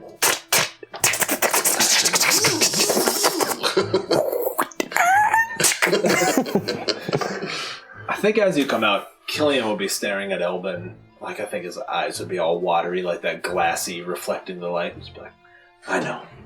I think he'd put a hand on your shoulder. Like, Romer, you missed the guests, the entertainment. I heard it all. Just wasn't being. I don't feel like being very talkative right now. Wine? No, probably not. Wine? I think Elvin would have been reaching for it. Not you, probably not. Achille will take a big swig on it, hand it to Elvin. Oh, well, if you insist. Rickton said something about prison. Does that concern you? It does. We're breaking into a prison that's designed to not let anything out. Just wondering if the tower can get in there. I think we directed the tower there and we wound up here. I'm willing to bet there's magics at play. We wound up on the outskirts of where there used to be. Well, I do not want to get stuck there. I don't think either one of you do either. Maybe if we agree that as long as we have a reasonable way of getting out, I'm in. I think that's reasonable. Right. I think he implied. Well, But he did. I'd like to hear more as well. Well, too. Sometimes people say the truths they think we want to hear.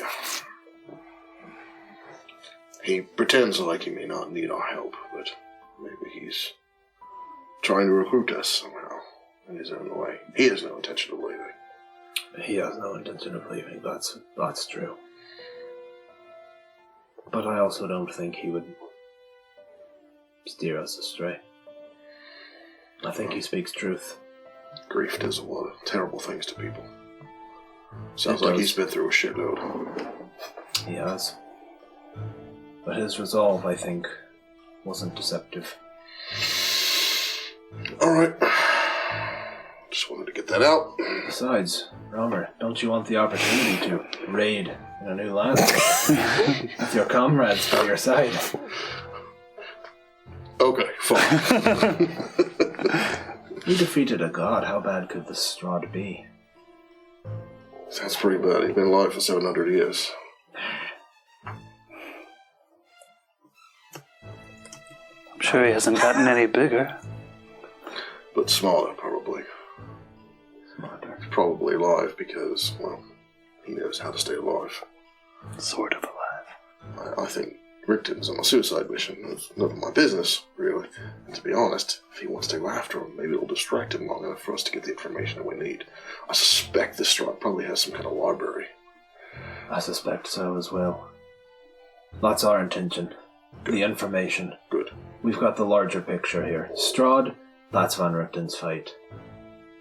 The Amber, that's ours. Alright, sounds good. We're going to take our last break there, everyone. But a quick thanks to Dreamtowel for the sub.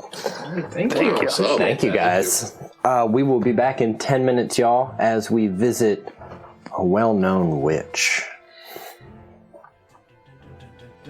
Well known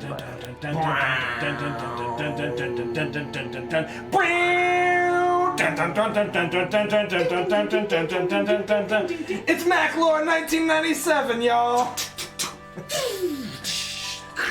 Actual effects. Yeah, That's they're just coming. placeholder footage for the actual effects, which are definitely coming. Absolutely, by the time you watch this, Probably soon. we'll be on, so Yeah, we're good to no go. worries. Hey, today we're talking about House rules. Yes. Castle Mac house rules. Mm-hmm. Some of you have asked, and other people seem to have questions that some of these might actually be able to help with. They've definitely helped us since we implemented them. Yeah.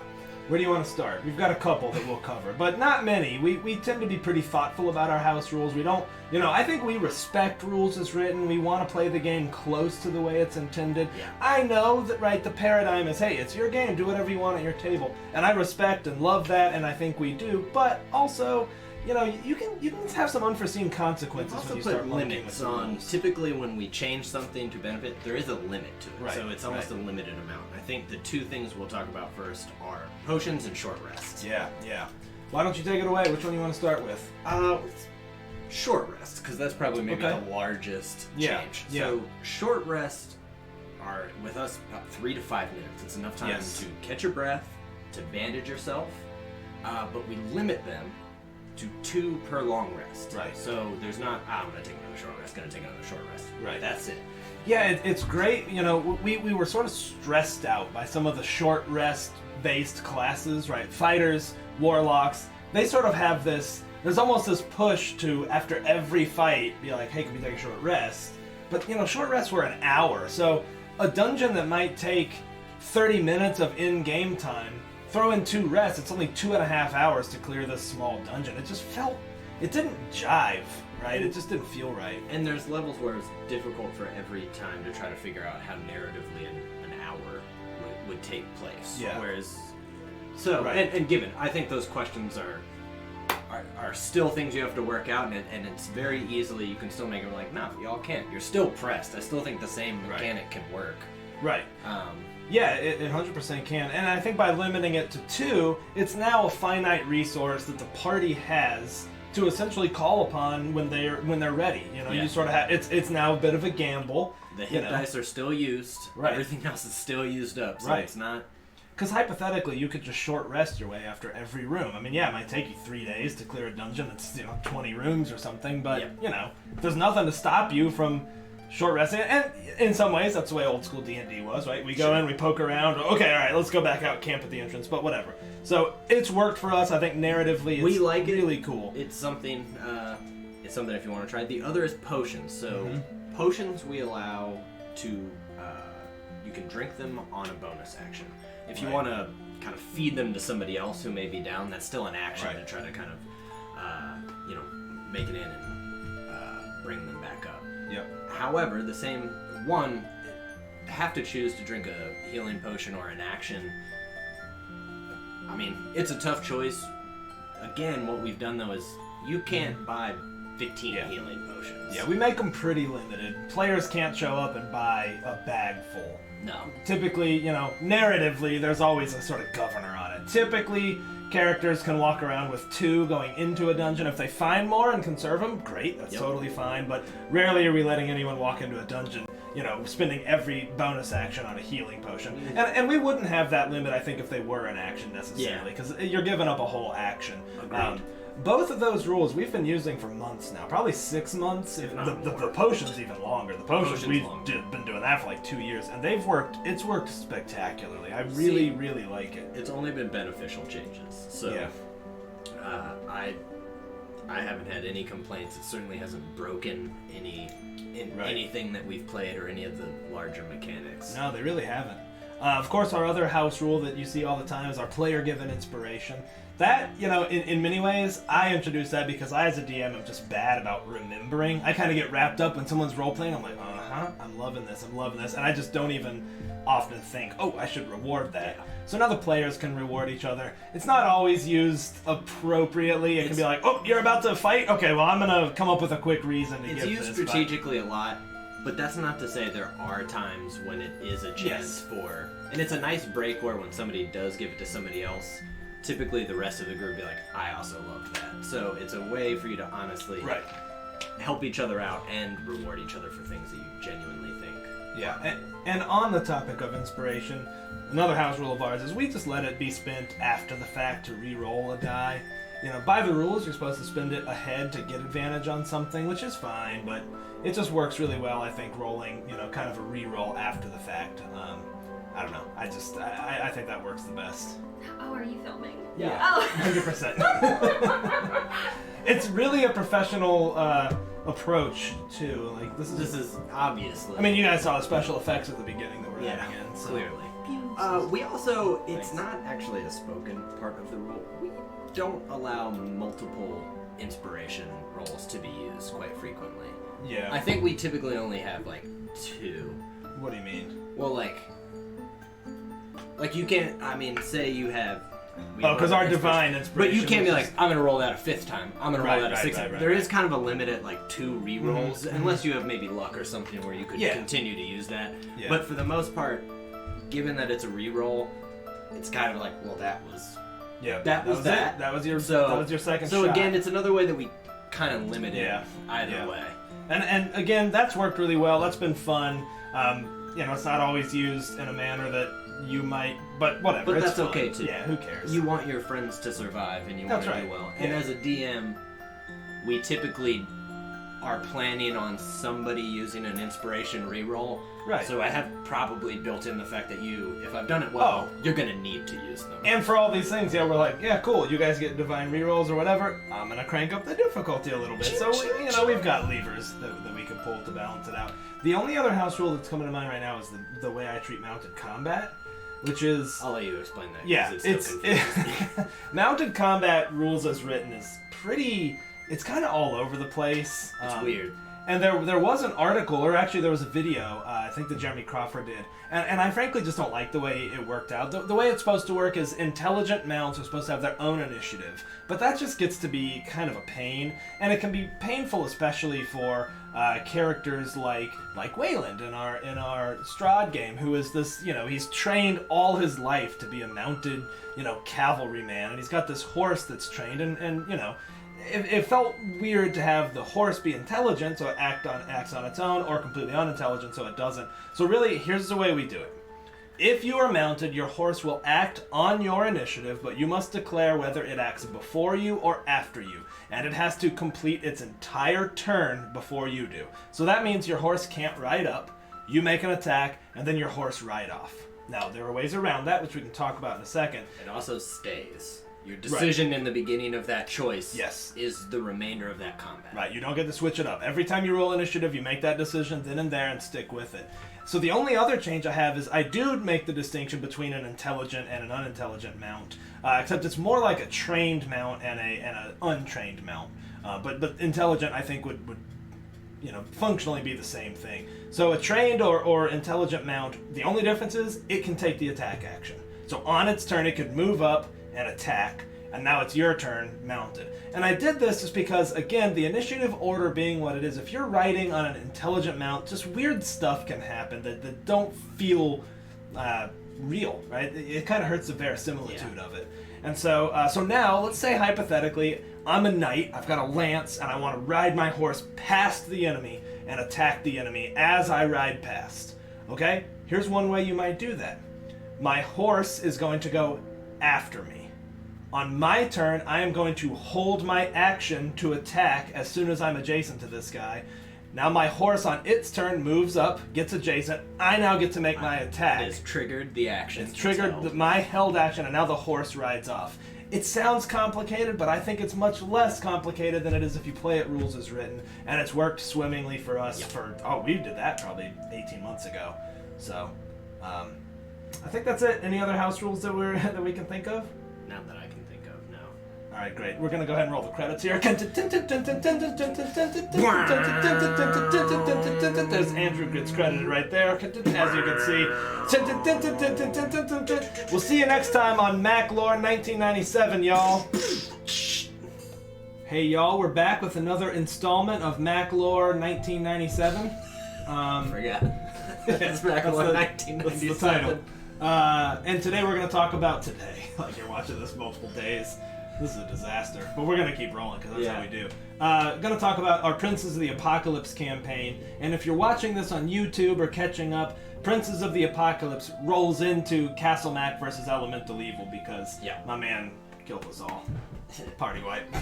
It was great. They killed themselves. Yeah, we kind of did. I mean, if you watch it, there were some points that you were like, no, we could have saved it. Why don't you give us a setup for Princes of the Apocalypse? Princes of the Apocalypse, the newly published remake of Temple of Elemental Evil. It started out, again, we had it takes place after our original campaign, Horde of the Dragon Queen, about a year and a half difference. Actually, no, I think it was about 2 years at this point. Year and a half to 2. Yeah, it was about a year and a half. Year and a half to 2. So, the Sword Coast is fairly devastated. I know many of you out there know the name of Dr. Rudolph Van Richten. He himself has entered many legends on his own, and some of you have been lucky enough to read his frankly very practical tomes on monster hunting.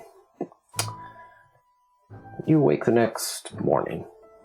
The sun is shining, and it's shining beautifully through the broken, stained glass window, but you see a sun And still through the cracks, it's a sun in the stained glass, and the light is coming through it, and it's shining perfectly onto your tiny hut. And Rudolph is already up, and you've watched him hook up chains to this dragon head, like big, like the meat hooks, and he has Irina doing a pulley, like, and it's kind of dragging across as you guys wake up. But you're free to exit your hut if you like. I think we It would. lasts, 8 hours? 8 hours, so it's probably about done anyway. Do I still feel weak? No, you don't. You're healed. All right. Is there anything we can do to help? I don't think so unless you have some magic that's going to carry it. How much do you think it weighs? 300 pounds? I think I might be able to help you. Do you want to put it on top of the wagon? I can't do that, but I can have it float behind us. That'll work just fine. Let's strain on the wagon. Tight! I will ritual cast Tinta's floating disc! I'll say it held me for a while. It's like, good enough. Sleep in the daytime, no doubt. Drying out. Sure. Sure. All right. Well, you're free to ride on the wagon. You said it was autumn. It is late autumn, yeah. I think Elvin's gonna collect a bunch of reddish leaves for a thing he's gonna work on. Okay. A crafting project. Gotcha. Yeah, you take plenty of time. You see Esmeralda sitting up, trying to discern what you're doing. I think you've got enough to think that she's like, this must be some important thing. But she's like I'll kind of walk up behind her. I wouldn't give it a lot of thought. He's really weird. she's like, oh. She's like, okay. I'm Romer. You're like, oh yes, we met, but then I didn't see you. Yeah. It's like, Wasn't feeling well after that fight, actually. vampire bite. Yeah, I guess. Is that what did it? Probably. They weaken you, and as they drink your blood, they drink your life force, and then they get the life force back. Oh, it's just disgusting. Yes. It's pretty gross. Yeah. You're pretty brave. Thank you. Yes, I am. But thank you for noticing. Yeah, it's hard not to. You are all brave. I like other monster hunters besides Vennerton and myself, of course. You had a big sword. And then it disappeared. Oh, yeah. It's magical. That's impressive. Don't worry about it. It'll come back if I need it. Maybe I'll get a magical sword one day and just nothing in my hand. There's a sword in my hand. It's just, That's exactly oh, what I do. John. I think Killian will be kind of lounging, and he'll be using Mage Hand to mess with the monkey. That monkey will Stop monkeying with that monkey. You've taken your spots on the wagon. I see, but on the front, one more of you can sit. The other two will probably have to sit on the top of the wagon, or you could sit on the rear, where it's just I think I'm kind of going to sit on the rear and just kind of... I think Elvin would sit on the top. Just All right. I'll just stretch out on the back. Oh yeah, there's it's a bit kind of like on the sailing ships, Yeah. there's kind of cargo in here. plenty come. Since his floating disc is 30 feet behind? Yeah. Yeah. Every once in a while he kind of looks at it and goes, oh my god. Yeah, you can see it just Tongue scraping Just on the ground. spinning. I wonder if that's what I look like. When I was Residual blood just without the blood, of course. and yeah, you're crafting on the top or just taking them in. I think I'd be taking the leaves and druid crafting and making the veins intertwine with each other to make a project. Okay, got it. I think Killian would sit up there for a bit and then go up and sit with Van Richten. The monkey is still I think as Killian's up there, Elvin's gonna like grab his cloak and feel it and look at it and be like, okay, Nice. tight. Alright, Killian would be like, you don't intend to leave that place, do you? The prison. Esmeralda looks... No. She's up there too? She was up there. Oh, I'm sorry. I thought it was just Van Richten. Yeah, he wouldn't say Oh, that. nah, man. You know what? She takes a break because she wants to. She wants to see what you're doing and like play with the monkey. So again, she's not fully convinced what Romer said was weird. So she kind of comes up and sits, cross-legged, and is watching you intently. If that's okay with you. Yeah. She's like. She's not necessarily saying anything. You see her taking mental notes. But yeah, Van Alright, Richten's so I like, think yeah, he would say that to Van Richten, like, you don't intend to leave, do you? not one bit. But she can leave, you said? She's not going. We don't want to stay there forever. I understand that this is your magnum opus. We need to leave that place. Do you feel confident that you can find a way for us to leave? No, I do not. I would not pretend to. We're going to see a great witch who knows many things. She may know a way out. Alright. It takes a price, though. I assume you don't mean gold. You know it. No witch cares about gold. Precious things is what they want. Ethereal things. The dragon head is just a gift to get the conversation started. If you come without bringing any gifts into her domain, we would not be leaving. She may know a way, but I cannot guarantee you. Everybody else who has ever gone there has never escaped. The only people who can go and come are Vishtani, like Esmeralda. They helped Strahd once like you did. They can come and go in the mists. I wonder if he would honor the invitation. I think he might even pull it out. He's like, may I see it? He looks at it. He gives you the reins. You can see his fingers like tensing on the paper as it kind of starts to crinkle. Well, perhaps it's a gift for you now. Funny. I've said this name so much and written it so many times, yet I've never seen it signed in his own hand. Hadn't thought of that. Perhaps you can, perhaps you not. But don't confuse if you knew him as a man, that he's a man anymore. He's a monster. Understand. He might even see you with that invitation and bend you over backwards. Bite into you. Maybe he'll bite into your friend and make you kill him. I don't know. I understand. Expect the worst of everything. You said you were a priest. A long time ago, yes. Do you know any songs? I do know a few songs. I have not sung them in some time. I know one. I'm not going to sing a song because I don't know it. Yo! All of you hear it, and Dr. VR!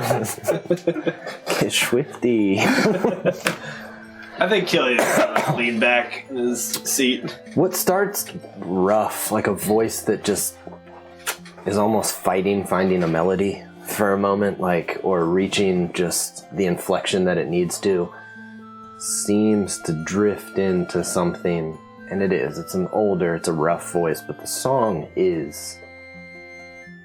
feels good. It feels a bit divine. In fact, with the sun shining and all of that leaving the church, all of you are blessed. Nice. Pays Task Goldman to sing songs once in a while, y'all. He seems himself to almost be remembered. Romer, it's almost a bit of a lullaby for you, but it's just even on the rocking wagon and the cold and knowing you're entering a prison for a few moments, you're like, I don't know, maybe we'll be all right. What could go wrong? Full of hope. Esmeralda seems like she's almost not trying to breathe. I've never heard him sing before. It's quite nice. Yeah, nice. I guess I never thought to ask. Do you like to sing? Oh, I know a lot of songs. They're dancing songs, though. Not holy songs. My people drink and dance and sing songs like that about sinning. Sinning is good.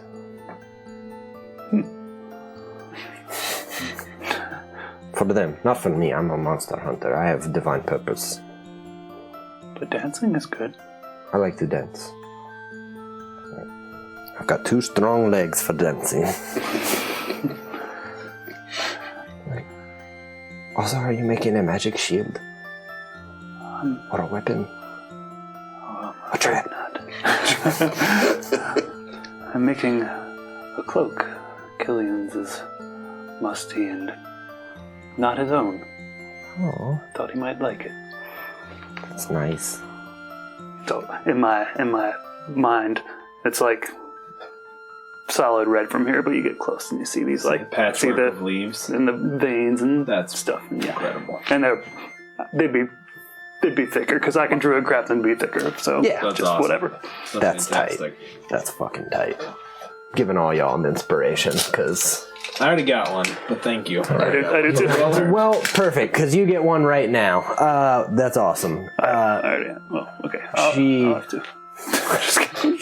Alright, y'all are inspired. I'm so inspired.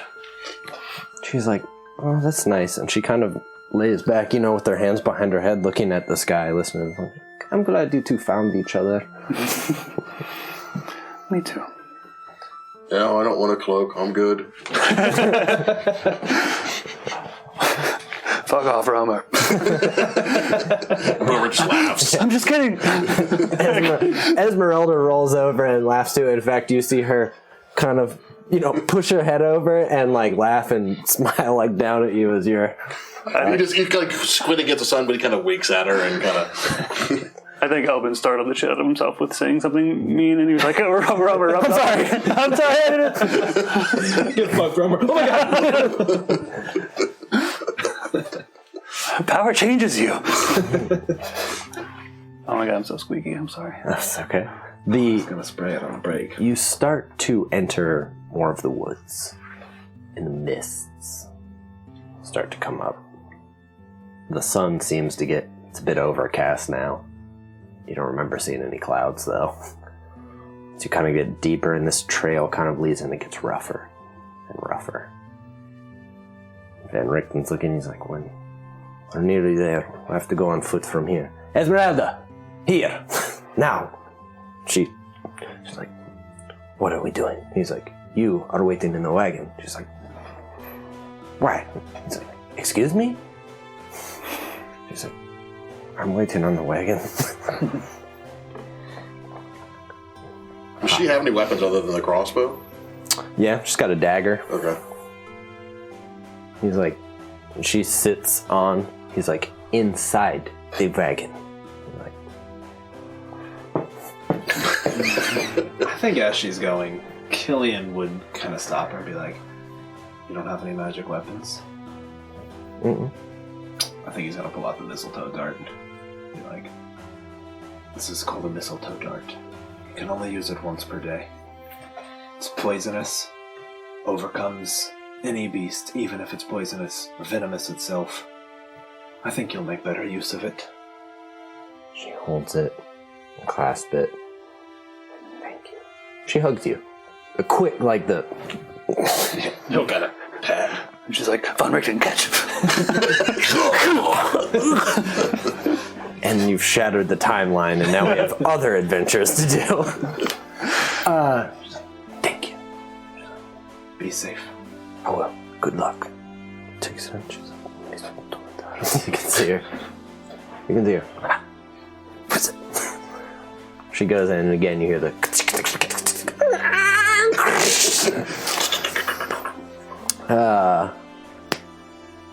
Rickman gets down. It's like, should be right through here, through the mists. We bring a gift. We're asking questions. Me, how to get in. Well, all of us are asking how to get in. You three are asking how to get out. It costs something. This is just to start the conversation. Understood. Mind your manners. I didn't say anything. God, you're so fucking strong. Through the mists. Oh, yeah. Oh my god. That's awesome. You see a graveyard stretching out. You don't see that one here, but you see a house, a hut that's raised on a chicken leg, a giant chicken leg. And he's like, here we are. And then you hear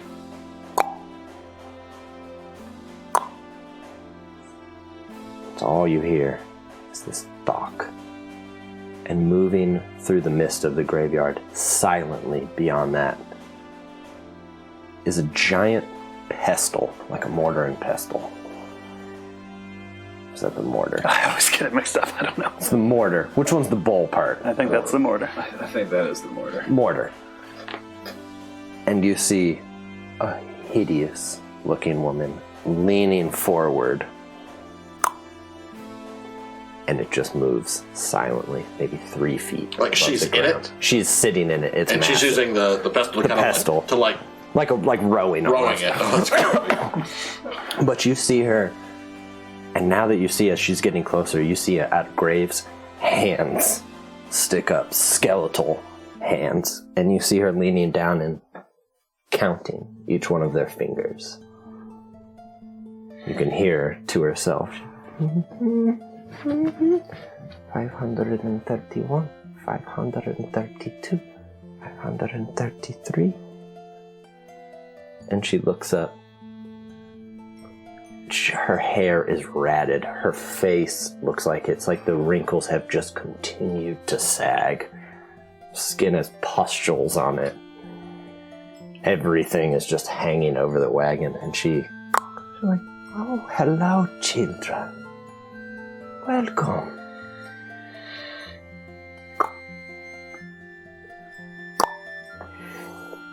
As she comes closer. Sorry. Baba Yaga, we greet you with a gift. A new skull. He's like, thank you. He's like, Rudolph, poor, sweet Rudolph. So much pain. And yet you bring me gifts. Such a good child you are. He's like, thank you, dear mother, Baba Yaga. She's like, and who are all of you? Come to take a closer look. Comes up to you. She's like, look at you. Goes to put her hand kind of against your face. It is disgustingly gnarled. Robert instinctively just steps a step back. Like, you belong here, don't you? I don't think I belong here. Yes, this is the forest. Magics of the forest. Things die, they grow. I speak to all the creatures here, and you are the forest. Part of it. Not just this one, though. Surely another one. But you could be. You could stay here. I don't think I will. Okay. But thank you. That's very polite of you. I mean, nasty black teeth, just like, and you? Who are you, child? Just a traveler, that's all. Nothing unusual about me.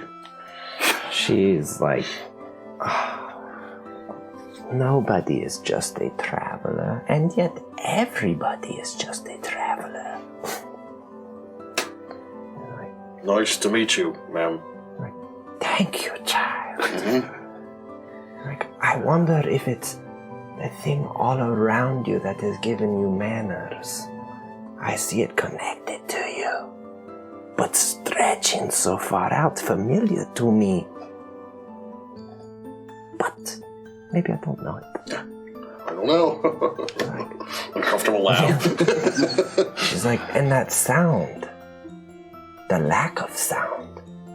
She comes up, the mortar descends, and she puts her head on your chest. I'm kind of like... And you see just hair that looks like it's about to fall out as she puts her ear right up against your chest. She's like, I understand now. Interesting. Cool. She's like, Nah, man. I think Killian would comply. I think he's been around liches. It's, horrible, but still. looks very similar. Yeah. I think he would be like, hello, ma'am. Mother of Baba Yaga. I'm Killian. It's a pleasure to meet you. Oh, so young, so nice. So many things out there that you wish to know. I can feel it in my bones. My lower bones. That's gross. Gotta specify the quadrant in which your bones feel it. You're right. You're very perceptive. I do thirst for knowledge. She's like, I was just counting the fingers. May I ask why? You may, because it pleases me to know the exact number. Plus, when I know exactly what number there is, I know how many lights I must light at night. All of the candles. You see her sink down, reach her hands in as a body pushes up in a skull. She picks it up and she blows into it. And it lights up on the inside. She's like, so many lights I have to light at night. But I keep the candles burning. What does that do for them, if I may ask? It helps them see what they could not see. It helps guide others. All death helps guide others places, wouldn't you say, Rudolph? It's like, of course I would, Baba Yaga. We come hoping we could ask favors of you. She's like, favors of me? The mother of things? I have already given so much with my old bones. I've put them into the forest around you. What could I give 3 strapping, fetching, young men? I'll take fetching. What would you ask? I want to get to Barovia. She's like, oh, Barovia. The Shadow Realm. Is that what you all seek to go to Barovia? It is. And to get back. Ah, there you are. So smart. Getting is no problem. Getting out is a problem. I could give it to you. I could give you these things, but I would need something. Something. What would you ask of us, ma'am? I need something valuable to escape the place you cannot escape. Well, I think that is quite a powerful thing. I want something so humble, I don't know. Something precious. So let's ask. Let's start with you. What is precious to you that you could give me? Or just tell me what is precious. Things I know, the lore I've learned. Can you take that? I think I might. Here's what we will say then. With all your knowledge gained. If you come back, you'll share knowledge with me that I don't know. If you die, you'll come and live in my graveyard and keep me company, and I'll keep your light burning, and you'll be able to see the things that you can't see now. All right. So good. And you, what is precious to you, Romer, the traveler? Honestly, my life. I lost it once. Paid a price to come back. I don't want to lose it again. Then you'll have to give some of it up. Grant me half your life. What does that mean? It means that half your life belongs to me. That when it's nighttime sometimes, that when you dream you'll come here and keep me company.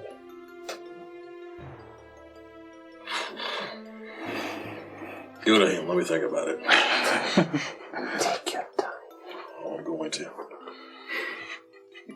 And you, I hear the trees call you different names. But what would you like, Elvin? What I would like. What's important to me is to repair more life than I destroy. Not sure you can take that. And of course there's... Maybe you look at Gillian like he was about to say something else, but he's like, I probably shouldn't say that. So, to create more life than you destroy. Okay. Then I want you to help me plant something sometime. I'll let you know when. And it will grow. And it will be vast and large. And it will outgrow so many things.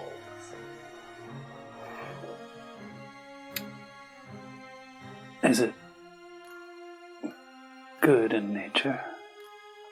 Or Do at you least think neutral? that there's good and evil in nature? What place does it have in nature? Well, I mean, is its nature good? Its nature is nothing.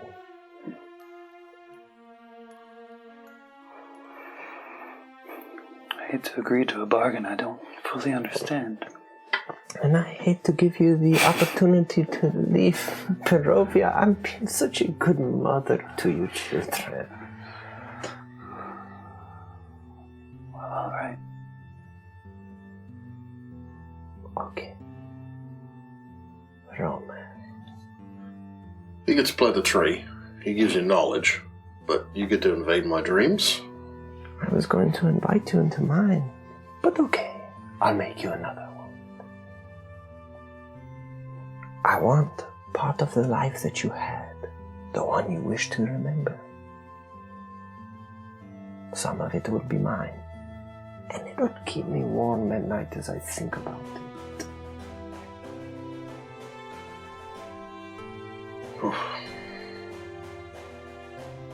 So, whichever you like, spend your dreams in my dreams, in my hut. I will take care of you. I'll stroke your hair. I'll cook you food. I'll bathe you.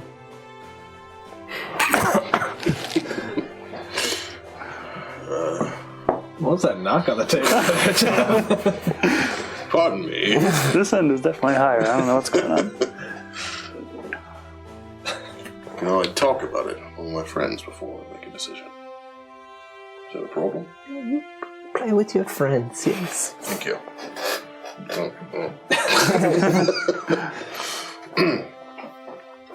So, okay. I mean, Yeah, we'll sort of. She... 535. 536. He'll kind of, talk to the... Not with Rickton. Yeah. Yeah. It's just us. He'll say, the problem I don't think I ever told them that I died. I think I just told them that I had lost my memories. Yeah, I think so. Say, I died. And I don't even remember making a bargain with this being that brought me back.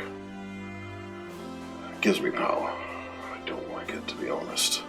But you've done good with that power. This creature wants me to be beholden to another creature. To be honest, my patron guided me to the two of you, and I thought nothing good could come of it. But once I met you, I realized that the two of you might be the answer to my problem. The two of you might be able to free me from this bond somehow. Between the two of you, you're quite powerful, and I expect it to continue.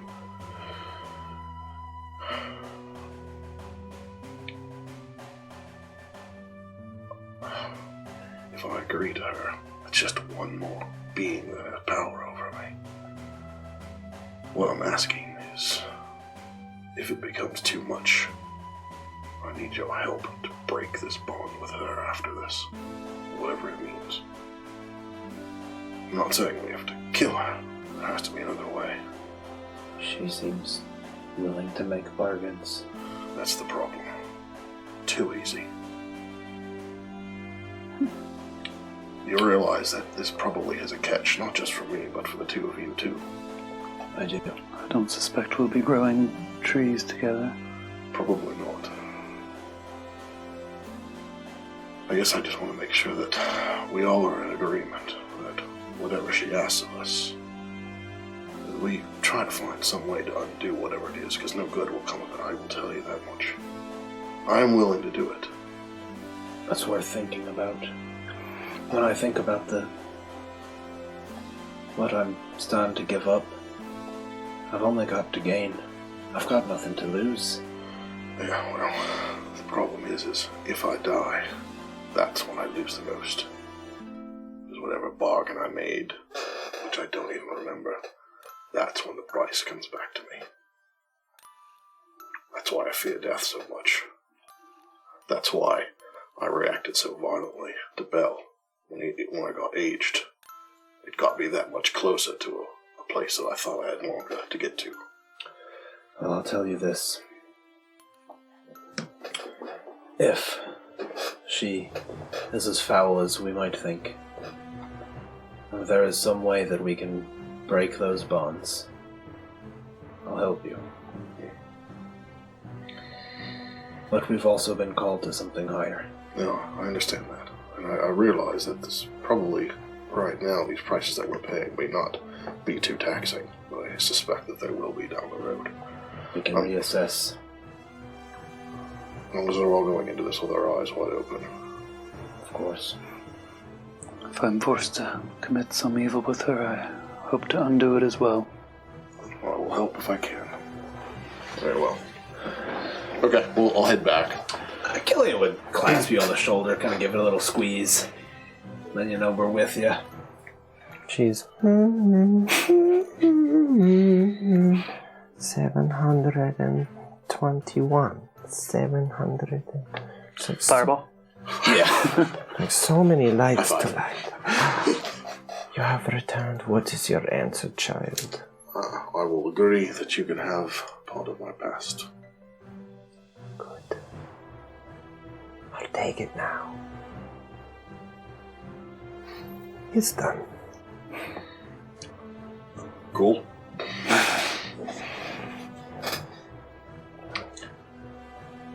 But, yeah, of course, you're guaranteeing that we can get back, assuming we survive. Assuming you survive, I guarantee you'll get back. But you have to pay attention. She pulls out 3 horns. They look, well, kind of like drinking horns, but they're all small. They look like they're carved out of an antler. She's like, each one of you will have to blow this. First, the bronze, then the silver, then the gold. But you have to go see my sister. She is there in Barovia. Baba Lysaga. So caught up in motherhood. She is there. You'll find a house like this.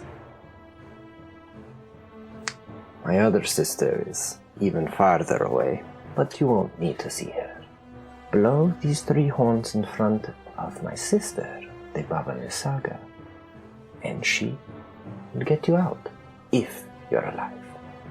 What if one of us is not alive? Well, one of you will have to blow the next horn again. Just want to make sure. Or one person would have to blow all 3. Let's hope that's not the case. Okay. Won't be. That'll get you out. Alright. Thank you. You're welcome. Like, and Rudolph. She's like, I know what is precious to you. She's like, which will I take? I'm like, you know which one you can have. You see him look like he's fighting against something that's unseen. She's like, that was a beautiful day. Thank you. She's like, but also, Rudolph, do you want to escape? He's like, I have no plans to. She's like, I would ask a small price. I don't care what it is. I just want to know how to get there. She's like, leave the girl with me. She'll be safe here. Looks back at the wagon. He's like, with respect, Baba Yaga, there's no way I'll leave that girl here. She's like, I've consulted the bones. It's not good. If you ever make it, you'll never leave Barovia. Like, I don't care. She's like, how do we get there? She's like, I'm afraid you're in luck and not in luck. It's the same way it's always been, Rudolph. To go there, you have to go home. To your home. It's been a long time. There's nothing in my home that could take me there. But Rudolph, there is now. And as I said in the beginning, a trap needs to be familiar. Join us next week as we go to the homecoming of Dr. Rudolph Van Richten. Man, that was good. That was so good. You guys did really well. I loved it. I loved every second of it. Let's just keep playing. I feel you. Thanks everybody for watching.